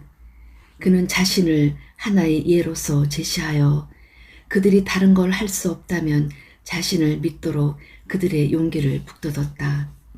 그는 말했다. 길을 잃게 하지 않겠노라고. 그리하여 많은 사람들이 그를 믿었으니 오늘날까지도 그는 자신의 이름으로 청하는 사람들을 돕고 있다. 지금도 그의 영혼은 온전히 깨어나려 하고 온전히 내 속에 살아있으려는 사람들을 깨우는 일을 하고 있기에. 하지만 그리스도는 그렇게 하지 않는 사람들에게도 자비를 베풀었다. 그러기에 그는 독선을 거부했으며 하늘에 있는 그의 아버지가 그런 것처럼 어떤 판단도 내리지 않았다. 완벽한 사랑에 대한 예수의 견해는 모든 사람에게 그들이 청하는 꼭 그들의 도움을 주는 것이었다. 그들이 얻을 수 있는 도움의 종류를 그들에게 이야기해주고 나서 그는 한 번도 남을 돕기를 거부한 적이 없었다. 그리고 무엇보다도 너희가 뿌린 씨는 너희가 거두라는 생각으로 그렇게 하지는 않았다. 예수는 단순히 자신이 주고자 하는 도움이 아니라 사람들이 청한 도움을 그들에게 준다면 그들이 받을 준비가 된 수준에서 그들에게 권능을 부여하는 것임을 알았다. 이것이 모든 위대한 선각자들, 과거에 너희 행성을 걸었던 이들과 지금 걷고 있는 이들의 방법이다. 저는 지금 몹시 혼란스럽습니다. 그렇다면 도움을 주는 것이 오히려 권능을 빼앗게 되는 경우는 언제입니까? 그것이 다른 사람의 성장을 돕지 않고 오히려 방해하게 되는 때는요. 너희의 도움이 신속한 자립이 아니라 계속적인 의존을 가져오는 방식으로 제공될 때, 너희가 자비를 명분으로 하여 다른 사람이 자신에게 의존하지 않고 너희에게 의존하기 시작하도록 놔둘 때, 이것은 자비가 아니라 강제다. 그런 종류의 도움은 진실로 강제라는 동력 엔진에 시동을 거는 것이기에, 그런데 여기서 이 차이는 대단히 미묘해서 때때로 너희는 자신이 시동을 걸고 있다는 사실조차 깨닫지 못한다. 너희는 진심으로 최선을 다해 그냥 다른 사람을 도울 뿐이라고 믿는다. 하지만 그렇게 하는 것이 단지 너희 자신의 자부심만 키우는 것이 되지 않도록 주의하라. 남들이 너희에게 의존하도록 놔두면 놔두는 만큼 그것은 그들이 너희를 힘있는 존재를 만들도록 놔두는 것이니, 그렇게 되면 너희는 당연히 자신을 가치 있는 존재로 느낄 것이기 때문이다. 하지만 이런 식의 도움은 약자를 유혹하는 최음제다. 목표는 약한 사람이 더 약해지게 하는 데 있지 않고 약한 사람이 강해지도록 돕는 데 있다. 정부가 주도하는 많은 복지 정책들이 지닌 문제가 이것이다. 그 정책들도 주로 뒤의 방식이 아니라 앞의 방식으로 일한다. 정부 정책이란 건 자기 지속성을 갖기 마련이니 지원하려는 사람들을 돕는 것만큼이나 자신의 존재를 정당화하는 것이 그 정책들의 목적일 수 있다. 모든 정부 지원에 한계가 있다면 국민들은 정말로 필요할 때 도움을 받더라도 그 도움에 중독되어 그것을 자신의 자립과 맞바꾸지 않게 될 것이다. 정부는 도움이 힘인 걸 알고 있다. 이것이 바로 정부가 비난받지 않을 만큼 많은 사람들에게 많은 도움을 제공하는 이유다. 정부가 돕는 사람들의 수가 많을수록 정부를 돕는 사람들의 수도 많아지기 때문이다. 정부가 부양하는 사람들이 정부를 부양한다. 그렇다면 부의 재분배는 없어야겠군요. 공산당 선언은 사탄의 짓이고요. 물론 사탄 같은 건 어디에도 없다. 하지만 나는 네 말뜻을 이해한다. 각자의 능력에 따라 일하고 각자의 필요에 따라 분배한다는 주장 뒤에 깔린 사상은 사악하지 않다. 그것은 아름답다. 그것은 그냥 너희는 너희 형제의 파수꾼이라는 속담을 달리 표현한 것에 지나지 않는다. 추해질 수 있는 것은 이 아름다운 사상을 실행하는 방식이다. 공유는 정부가 강요하는 칙령이 아니라 생활 방식이어야 한다. 공유는 강제가 아니라 자발성이어야 한다. 하지만 여기서부터 다시 가는 겁니다. 최상의 정부일 때는 정부 자체가 곧 국민입니다. 그리고 정부 정책 자체가 국민이 생활 방식으로서 공유하는 장치에 지나지 않고요. 제가 주장하려는 건 사람들은 정치 체제들을 거치면서 집단적으로 그렇게 하기로 선택했다는 겁니다. 왜냐하면 사람들은 가진 자들은 못 가진 자들과 나누지 않는다는 걸 지켜보았고 역사도 그것을 보여주었기 때문입니다.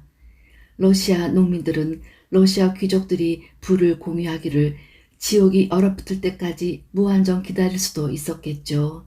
주로 농민들의 고된 노동에서 나오고 거기에서 늘어난 그 부를 공유하기를요. 하지만 농민들에게는 계속해서 토지를 경작하여 토지 귀족들을 더 부유하게 만들 자극제로서 겨우 먹고 살 만큼이 주어졌습니다. 의존 관계란 게 바로 이런 겁니다. 이것이야말로 정부가 지금껏 발명한 어떤 것보다도 더 착취적이고 더 추악한 네가 날 도울 때만 나도 널 돕겠다는 식의 구도가 아닙니까? 러시아 농민들은 이런 추악함에 대항해 일어섰습니다. 그리하여 가진 자들이 자진해서 못 가진 자들에게 주는 일은 없다는 인민의 좌절에서 모든 사람이 동등한 대우를 받도록 보장한 정부가 탄생한 겁니다. 굶주린 군중들이 누더기를 입고 그녀의 창문 밑으로 모여들었을 때 금무늬가 새겨진 욕조 속에서 보석 박힌 받침 위에 머리를 대고 느긋하게 누워 수입 포도를 먹던 마리 앙뚜아네트는 이렇게 말했죠. 저 사람들에게 케이크를 먹게 해 라고요. 짓밟힌 자들이 참을 수 없었던 태도가 바로 이런 것입니다. 이것이 바로 혁명을 일으키고 소위 억압적인 정부를 창조해낸 조건입니다. 부자에게서 빼앗아 가난한 사람에게 주는 정부는 억압적이라고 하지만 부자들이 가난한 사람들을 착취하는 동안 아무 일도 하지 않는 정부는 자제한다고 하니까요.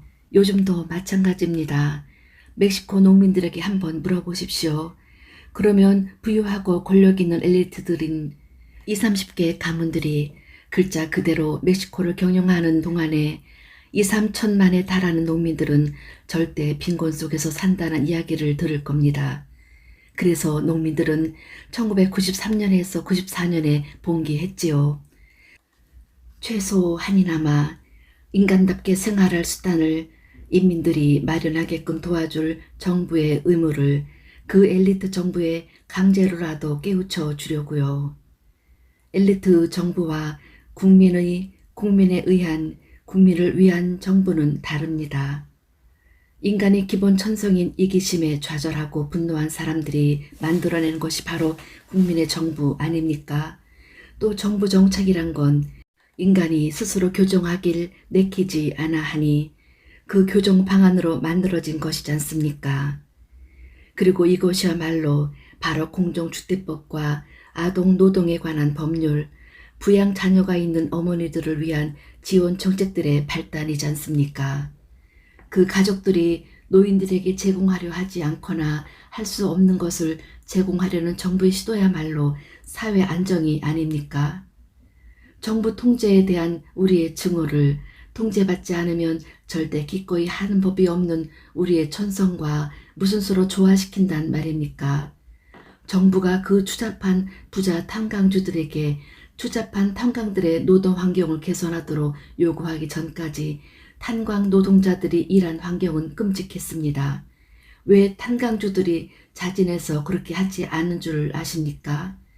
그렇게 하면 이윤이 줄어드니까요.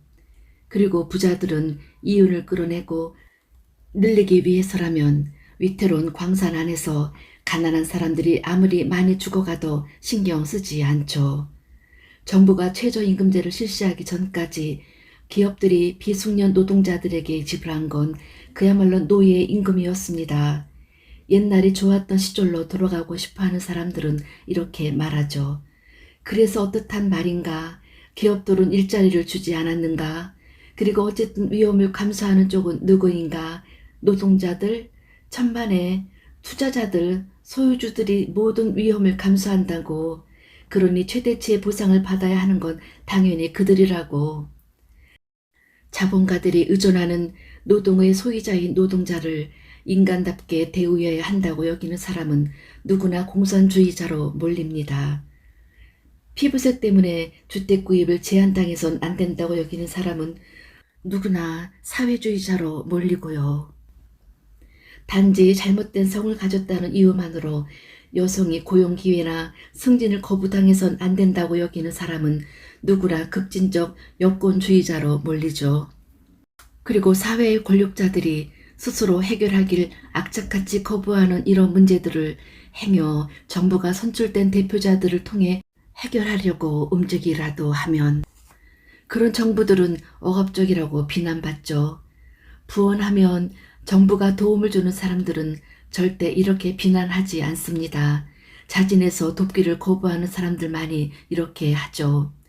이것이 의료복지 문제에서보다 더 분명하게 드러나는 예는 없습니다. 1992년에 미국 대통령과 그의 부인은 몇백만 명의 미국인들이 예방 차원의 진료를 전혀 받지 못하는 건 부당하며 부적절하다고 판단했습니다.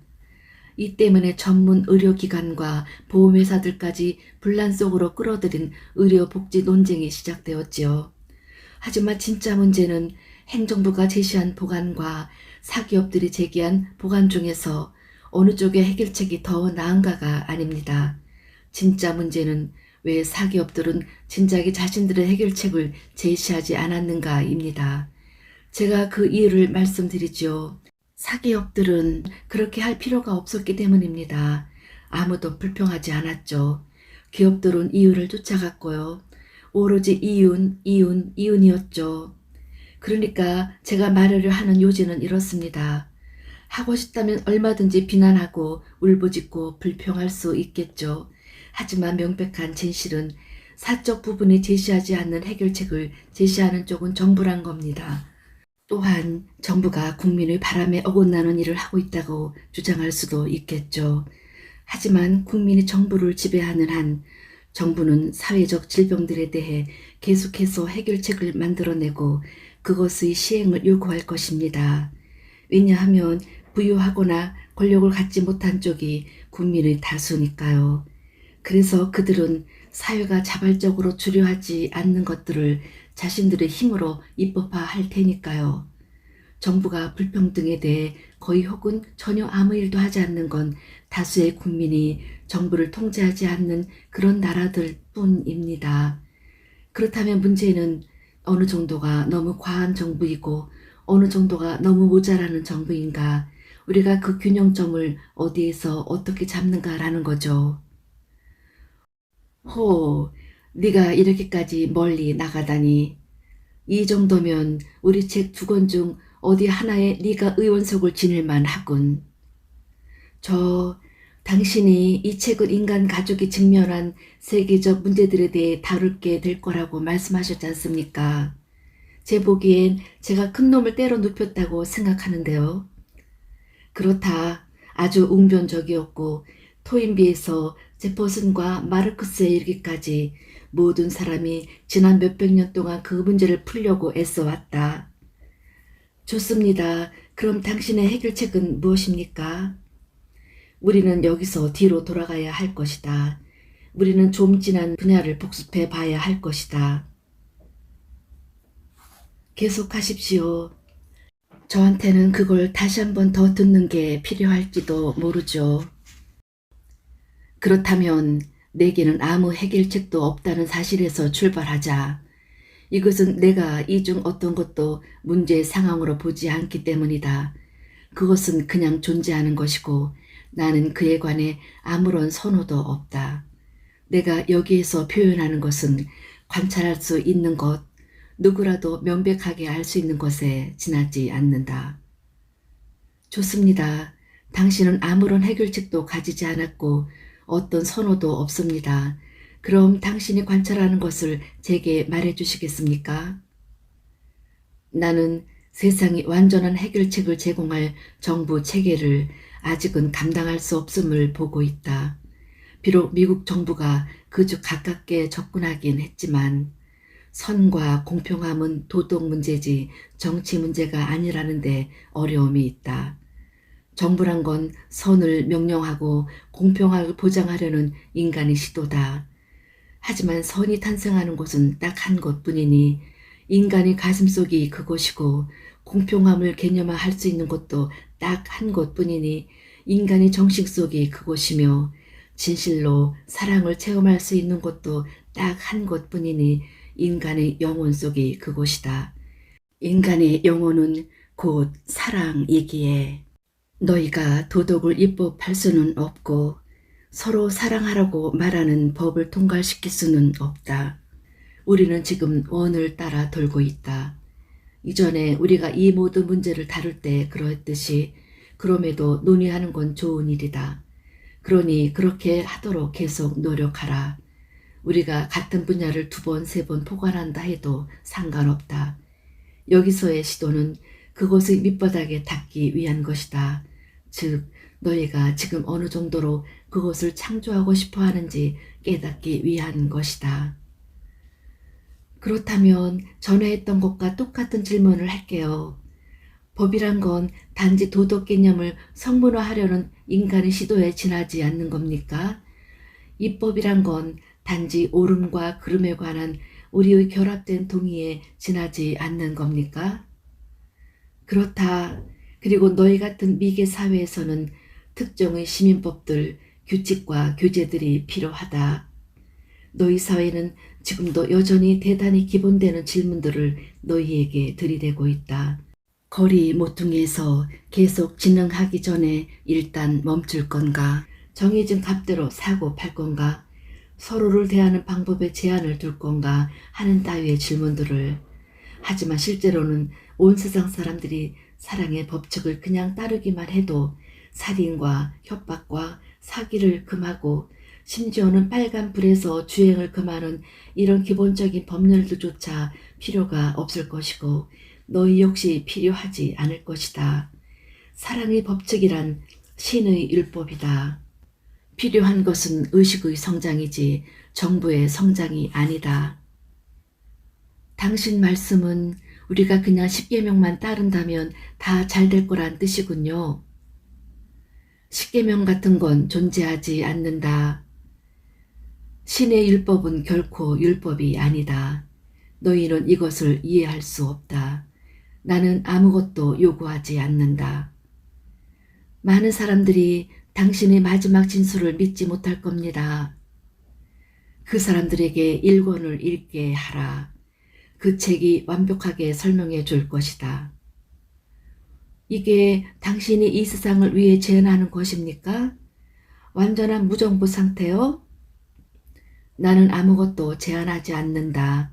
나는 단지 쓸모가 있는지 관찰하고 있을 뿐이고 관찰할 수 있는 것이 그렇다는 이야기를 하고 있을 뿐이다.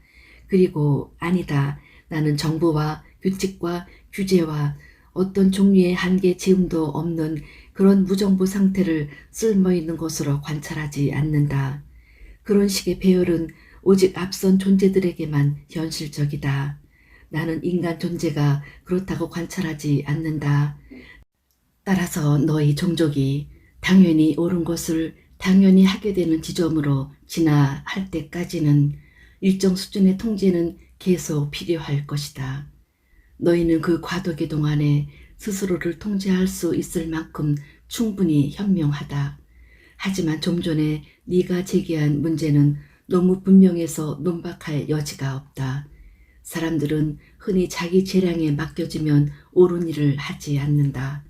진짜 문제는 왜 정부가 그토록 많은 규칙과 규제들을 사람들에게 지우는가가 아니라 왜 정부는 그렇게 해야 하는가에 있다.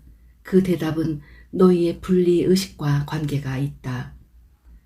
우리 자신들을 서로 분리된 존재로 본다는 사실을 말하는군요.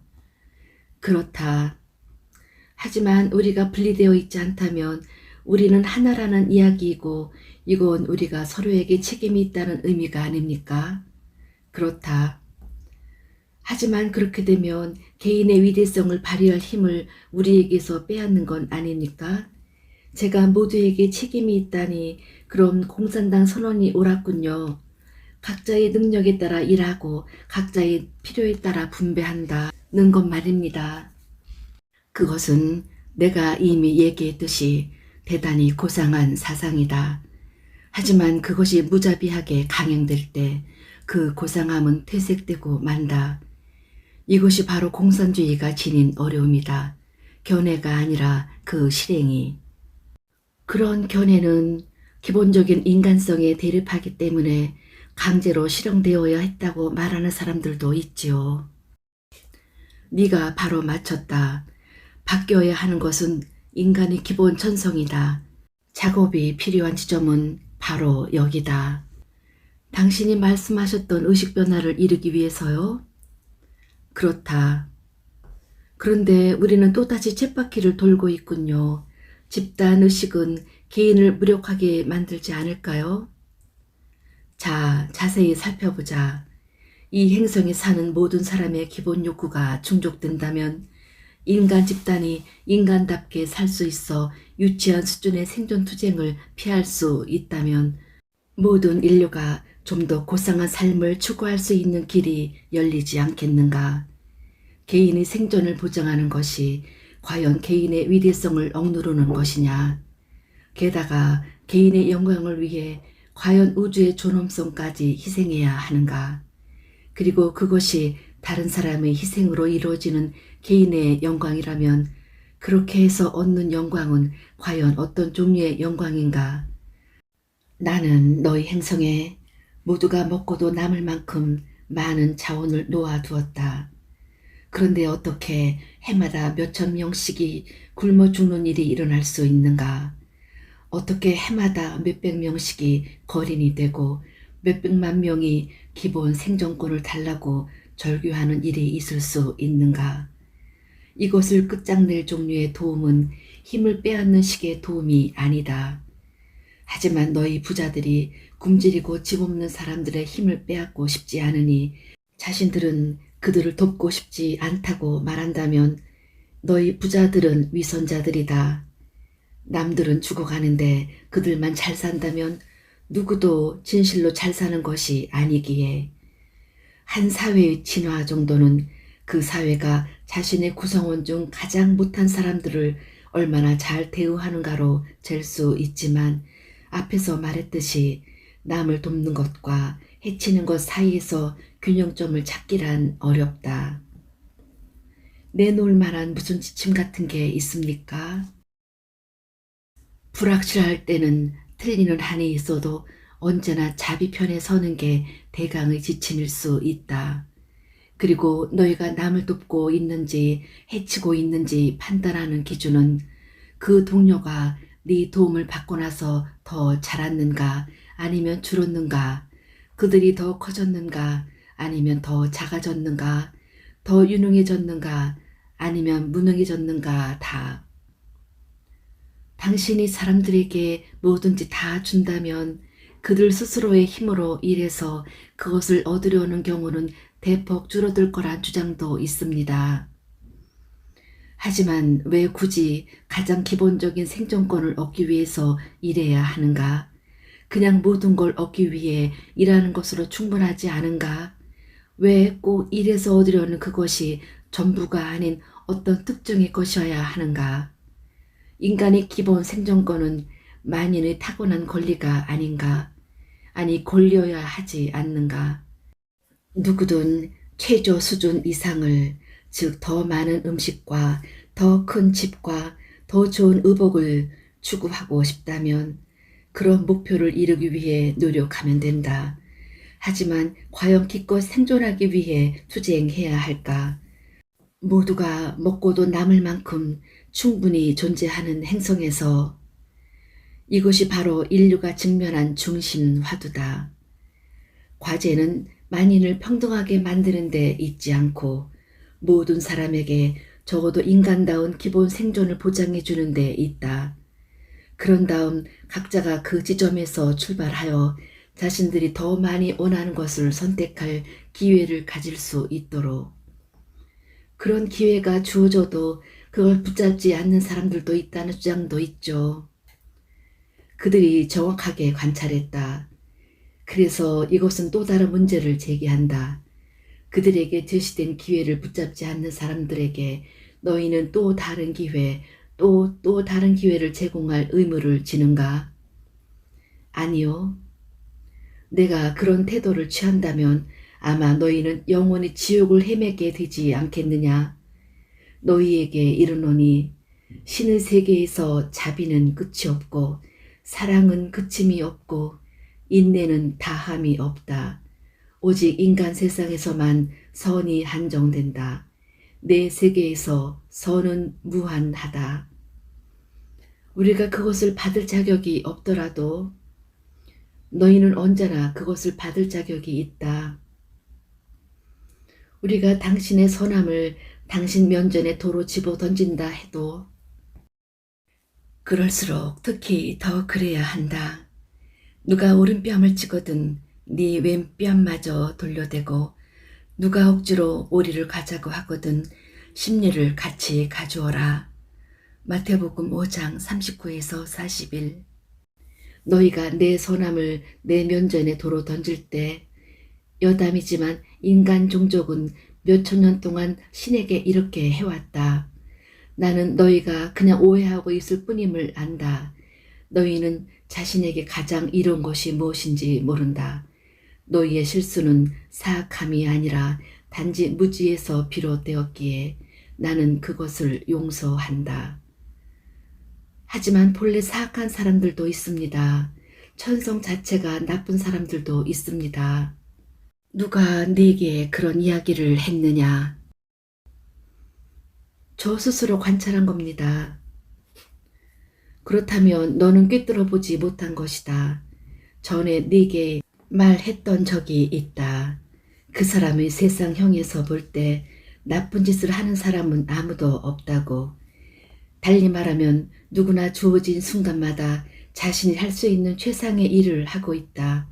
누구든 그 사람의 행동 전체는 손에 쥔 자료에 달려있다. 나는 앞에서 의식이 전부라고 말했다. 무엇을 깨닫고 있고 무엇을 알고 있는지가. 하지만 자신의 목적을 위해 우리를 공격하고 해치고 위협하고 심지어 죽이기까지 하는 사람도 있는데 그래도 나쁘지 않다고요? 내가 전에 말했다시피 모든 공격은 도와달라는 외침이다. 진심으로 다른 사람을 해치고 싶어하는 사람은 아무도 없다. 그렇게 하는 사람은 덧붙이며 너희 전부들까지 포함하여 그것이 자신이 원하는 것을 얻을 수 있는 유일한 방법이라는 잘못 자리 잡은 생각 때문에 그런 일을 한다. 나는 이미 이 책에서 이 문제에 대한 수준 높은 해결책이 어떤 것인지 대강 설명했다. 그냥 아무것도 원하지 마라. 선호는 갖되 욕구는 절대 갖지 마라. 그러나 이것은 대단히 높은 수준의 존재 상태다. 그것은 선각자들의 자리다. 그러나 지정학적인 차원에서 왜 너희는 모두의 가장 기본적인 필요를 충족시키기 위해 하나의 세계가 되어 함께 일하지 않는가? 우린 그렇게 하고 있습니다. 아니, 그렇게 하려고 합니다. 인간 역사가 몇천 년이나 지난 지금 너희가 말할 수 있는 것이 고작 이것이냐? 진실은 너희는 거의 진화하지 않았다는 것이다. 너희는 여전히 만인이 자신을 위해 존재하는 미개한 심리 상태에서 움직이고 있다. 너희는 지구를 약탈하고 지구 자원을 강탈하며 지구 사람들을 착취한다.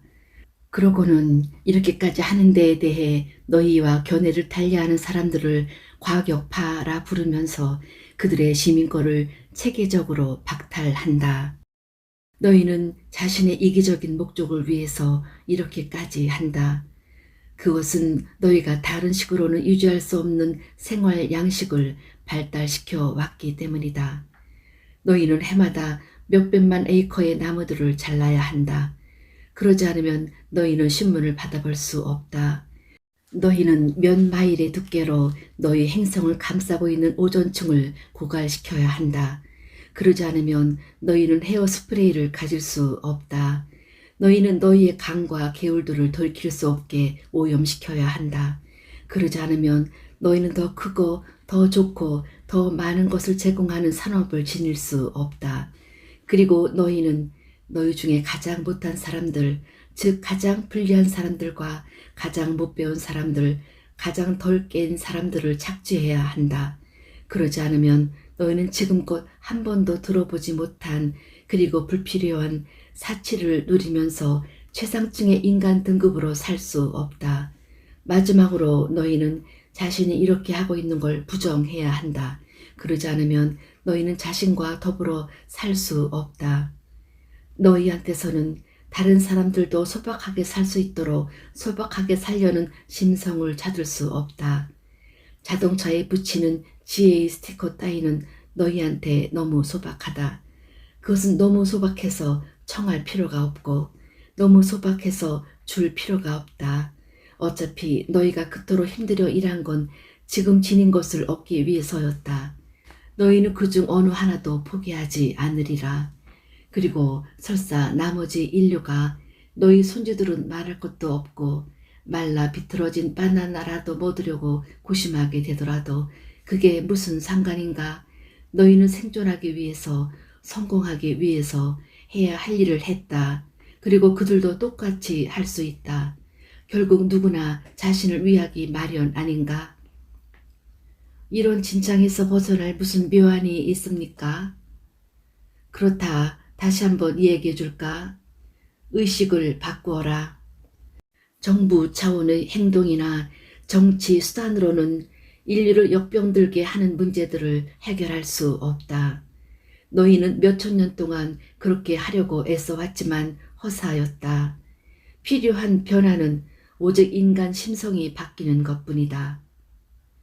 필요한 변화라는 걸 한마디로 말해 주시겠습니까? 나는 이미 여러 번 말해 주었다. 너희는 신을 너희와 분리된 존재로 보고 너희 각자를 서로 분리된 존재로 보는 걸 그만두어야 한다. 이 우주의 어떤 것도 다른 것과 분리되어 존재하지 않는다는 궁극의 진리만이 유일한 해결책이다. 만물은 애초에 서로 연결되어 있으니 돌이킬 수 없게 서로 의존하고 상호작용하면서 삶 전체라는 직물 속으로 짜 넣어진다. 모든 정부, 모든 정치가 이 진리의 토대를 두어야 하고 모든 법률이 이 진리의 뿌리를 내려야 한다. 이것이 너희 종족이 품을 수 있는 미래의 희망, 너희 행성이 지닐 수 있는 유일한 희망이다. 당신이 일권에서 말한 사랑의 법칙은 어떻습니까? 사랑은 모든 걸 주지만 아무것도 요구하지 않는다. 어떻게 해야 우리가 아무것도 요구하지 않을 수 있습니까? 너희 종족의 모든 이가 모든 것을 다 내어놓을 때 너희가 무엇을 요구하겠는가?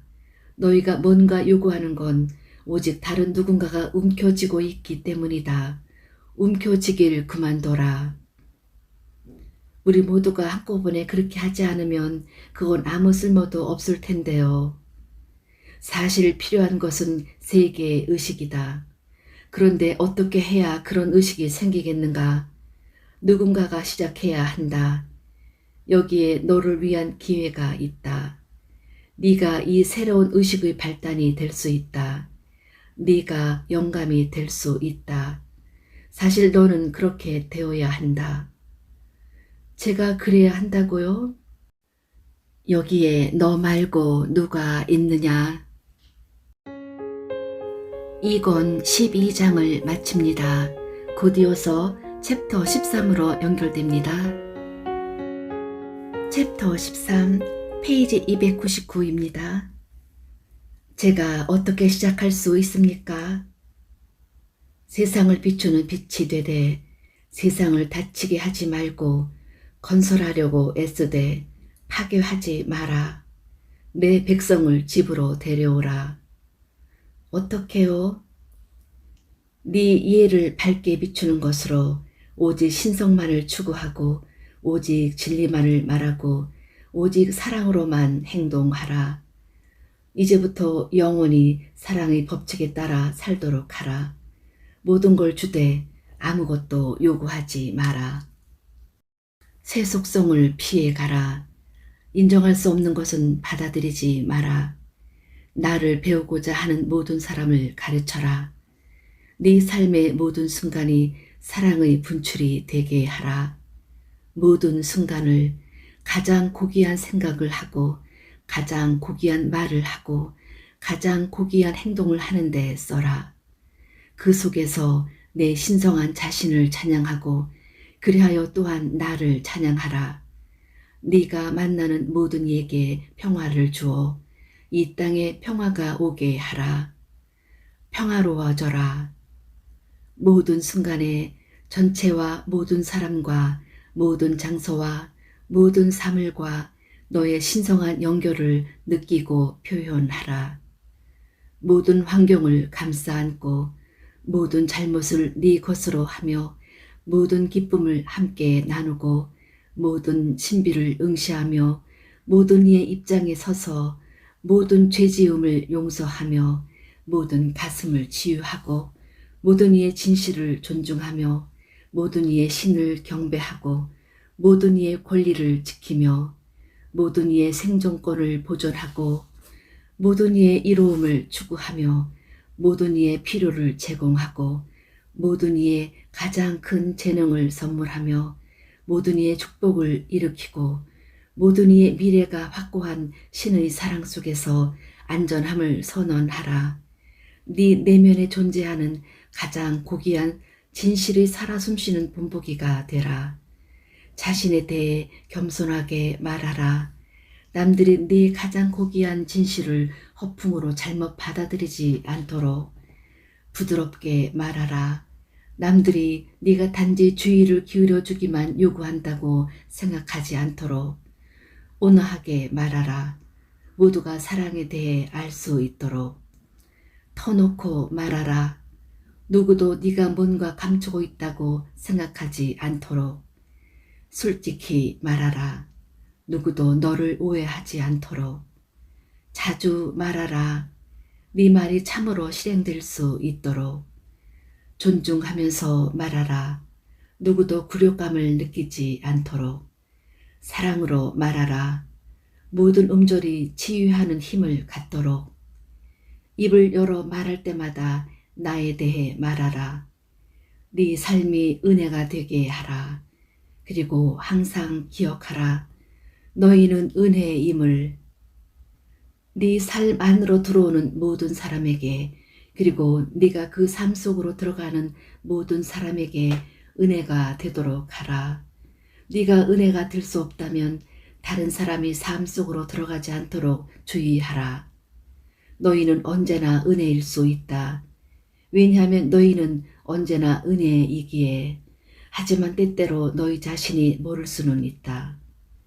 누군가 예기치 않게 네 삶 속으로 들어올 때 그 사람이 네게서 받았던 은혜를 찾아보라. 참으로 경이롭게 표현하시는군요. 너는 네게 온 사람이 왜 나 아닌 다른 누구라고 생각하느냐. 네게 이르노니 지금까지 네게 왔던 모든 사람이 네게서 선물을 받았다. 그렇게 하는 것으로 그들은 네게 한 가지 은혜를 주었다. 내가 자신을 체험하고 실현해 보라는 은혜를. 너희가 이 간단한 진리를 이해할 때, 너희가 이것을 깨달을 때 너희는 가장 위대한 다음 진리를 이해할 것이다. 나는 너희에게 오직 천사만을 보내주었다. 13장을 마칩니다. 챕터 14, 페이지 303페이지에서 이어집니다. 헷갈리는군요. 잠시만 다시 뒤로 돌아가도 됩니까? 좀 모순되는 부분이 있는 것 같거든요. 전 당신이 우리가 남들에게 줄 수 있는 최상의 도움은 종종 그들을 혼자 내버려 두는 데 있다고 말씀하시는 걸로 알았습니다. 그런데 당신은 도움이 필요한 사람을 보면 반드시 그 사람을 도와주라는 말씀도 하시는 것 같군요.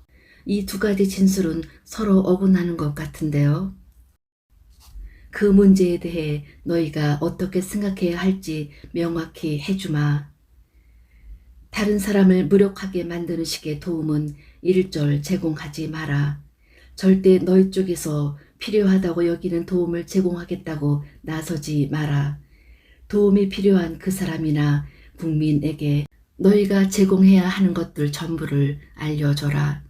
그런 다음에 그들이 무엇을 원하는지 귀를 기울여라.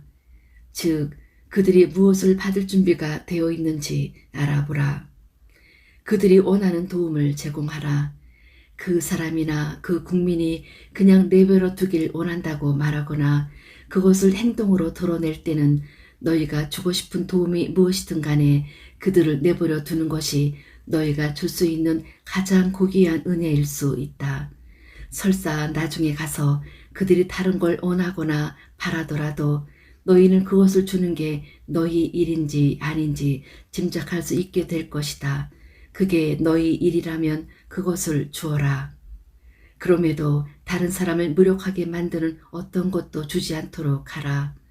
무력하게 만든다는 건 의존을 조장하거나 의존을 낳는 것을 말한다. 사실 남을 힘있게 만들면서도 그를 도울 수 있는 방법은 언제나 있기 마련이다. 진실로 도움을 구하는 사람들의 공경을 철저히 무시한다면 그건 올바른 대답이 아니다.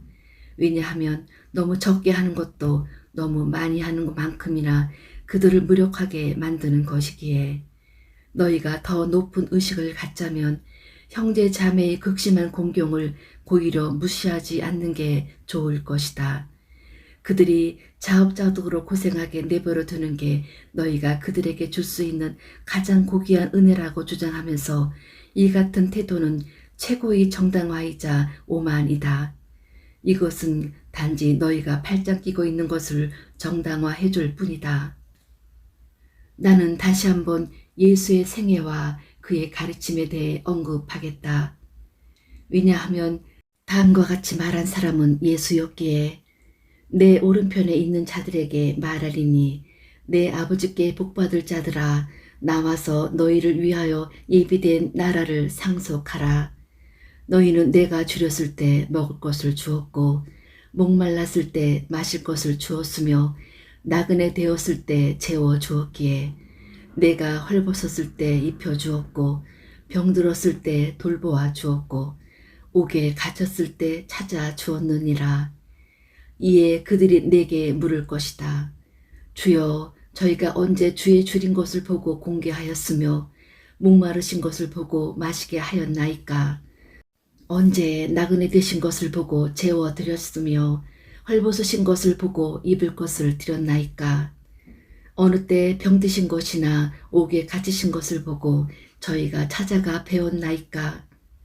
그러면 나는 이렇게 대답하리니 내가 진실로 너희에게 이르노니 너희가 여기 내 형제 중에 지극히 못한 자에게 한 것이 곧 내게 해준 것이라. 마태복음 25장 31에서 40절까지. 이것이 내 진리다. 그리고 이것은 시대를 통틀어 여전히 유효하다. 챕터 15로 이어집니다. 당신을 사랑합니다. 아시죠? 알고 있다. 나도 너를 사랑한다.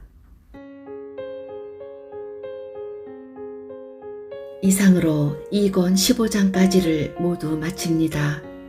다음 업로드될 영상에서 16장, 17, 18, 19, 20장까지 이어나가겠습니다. 이권의 마지막 영상이 되겠지요. 지금까지 함께 해주신 여러분 고맙습니다.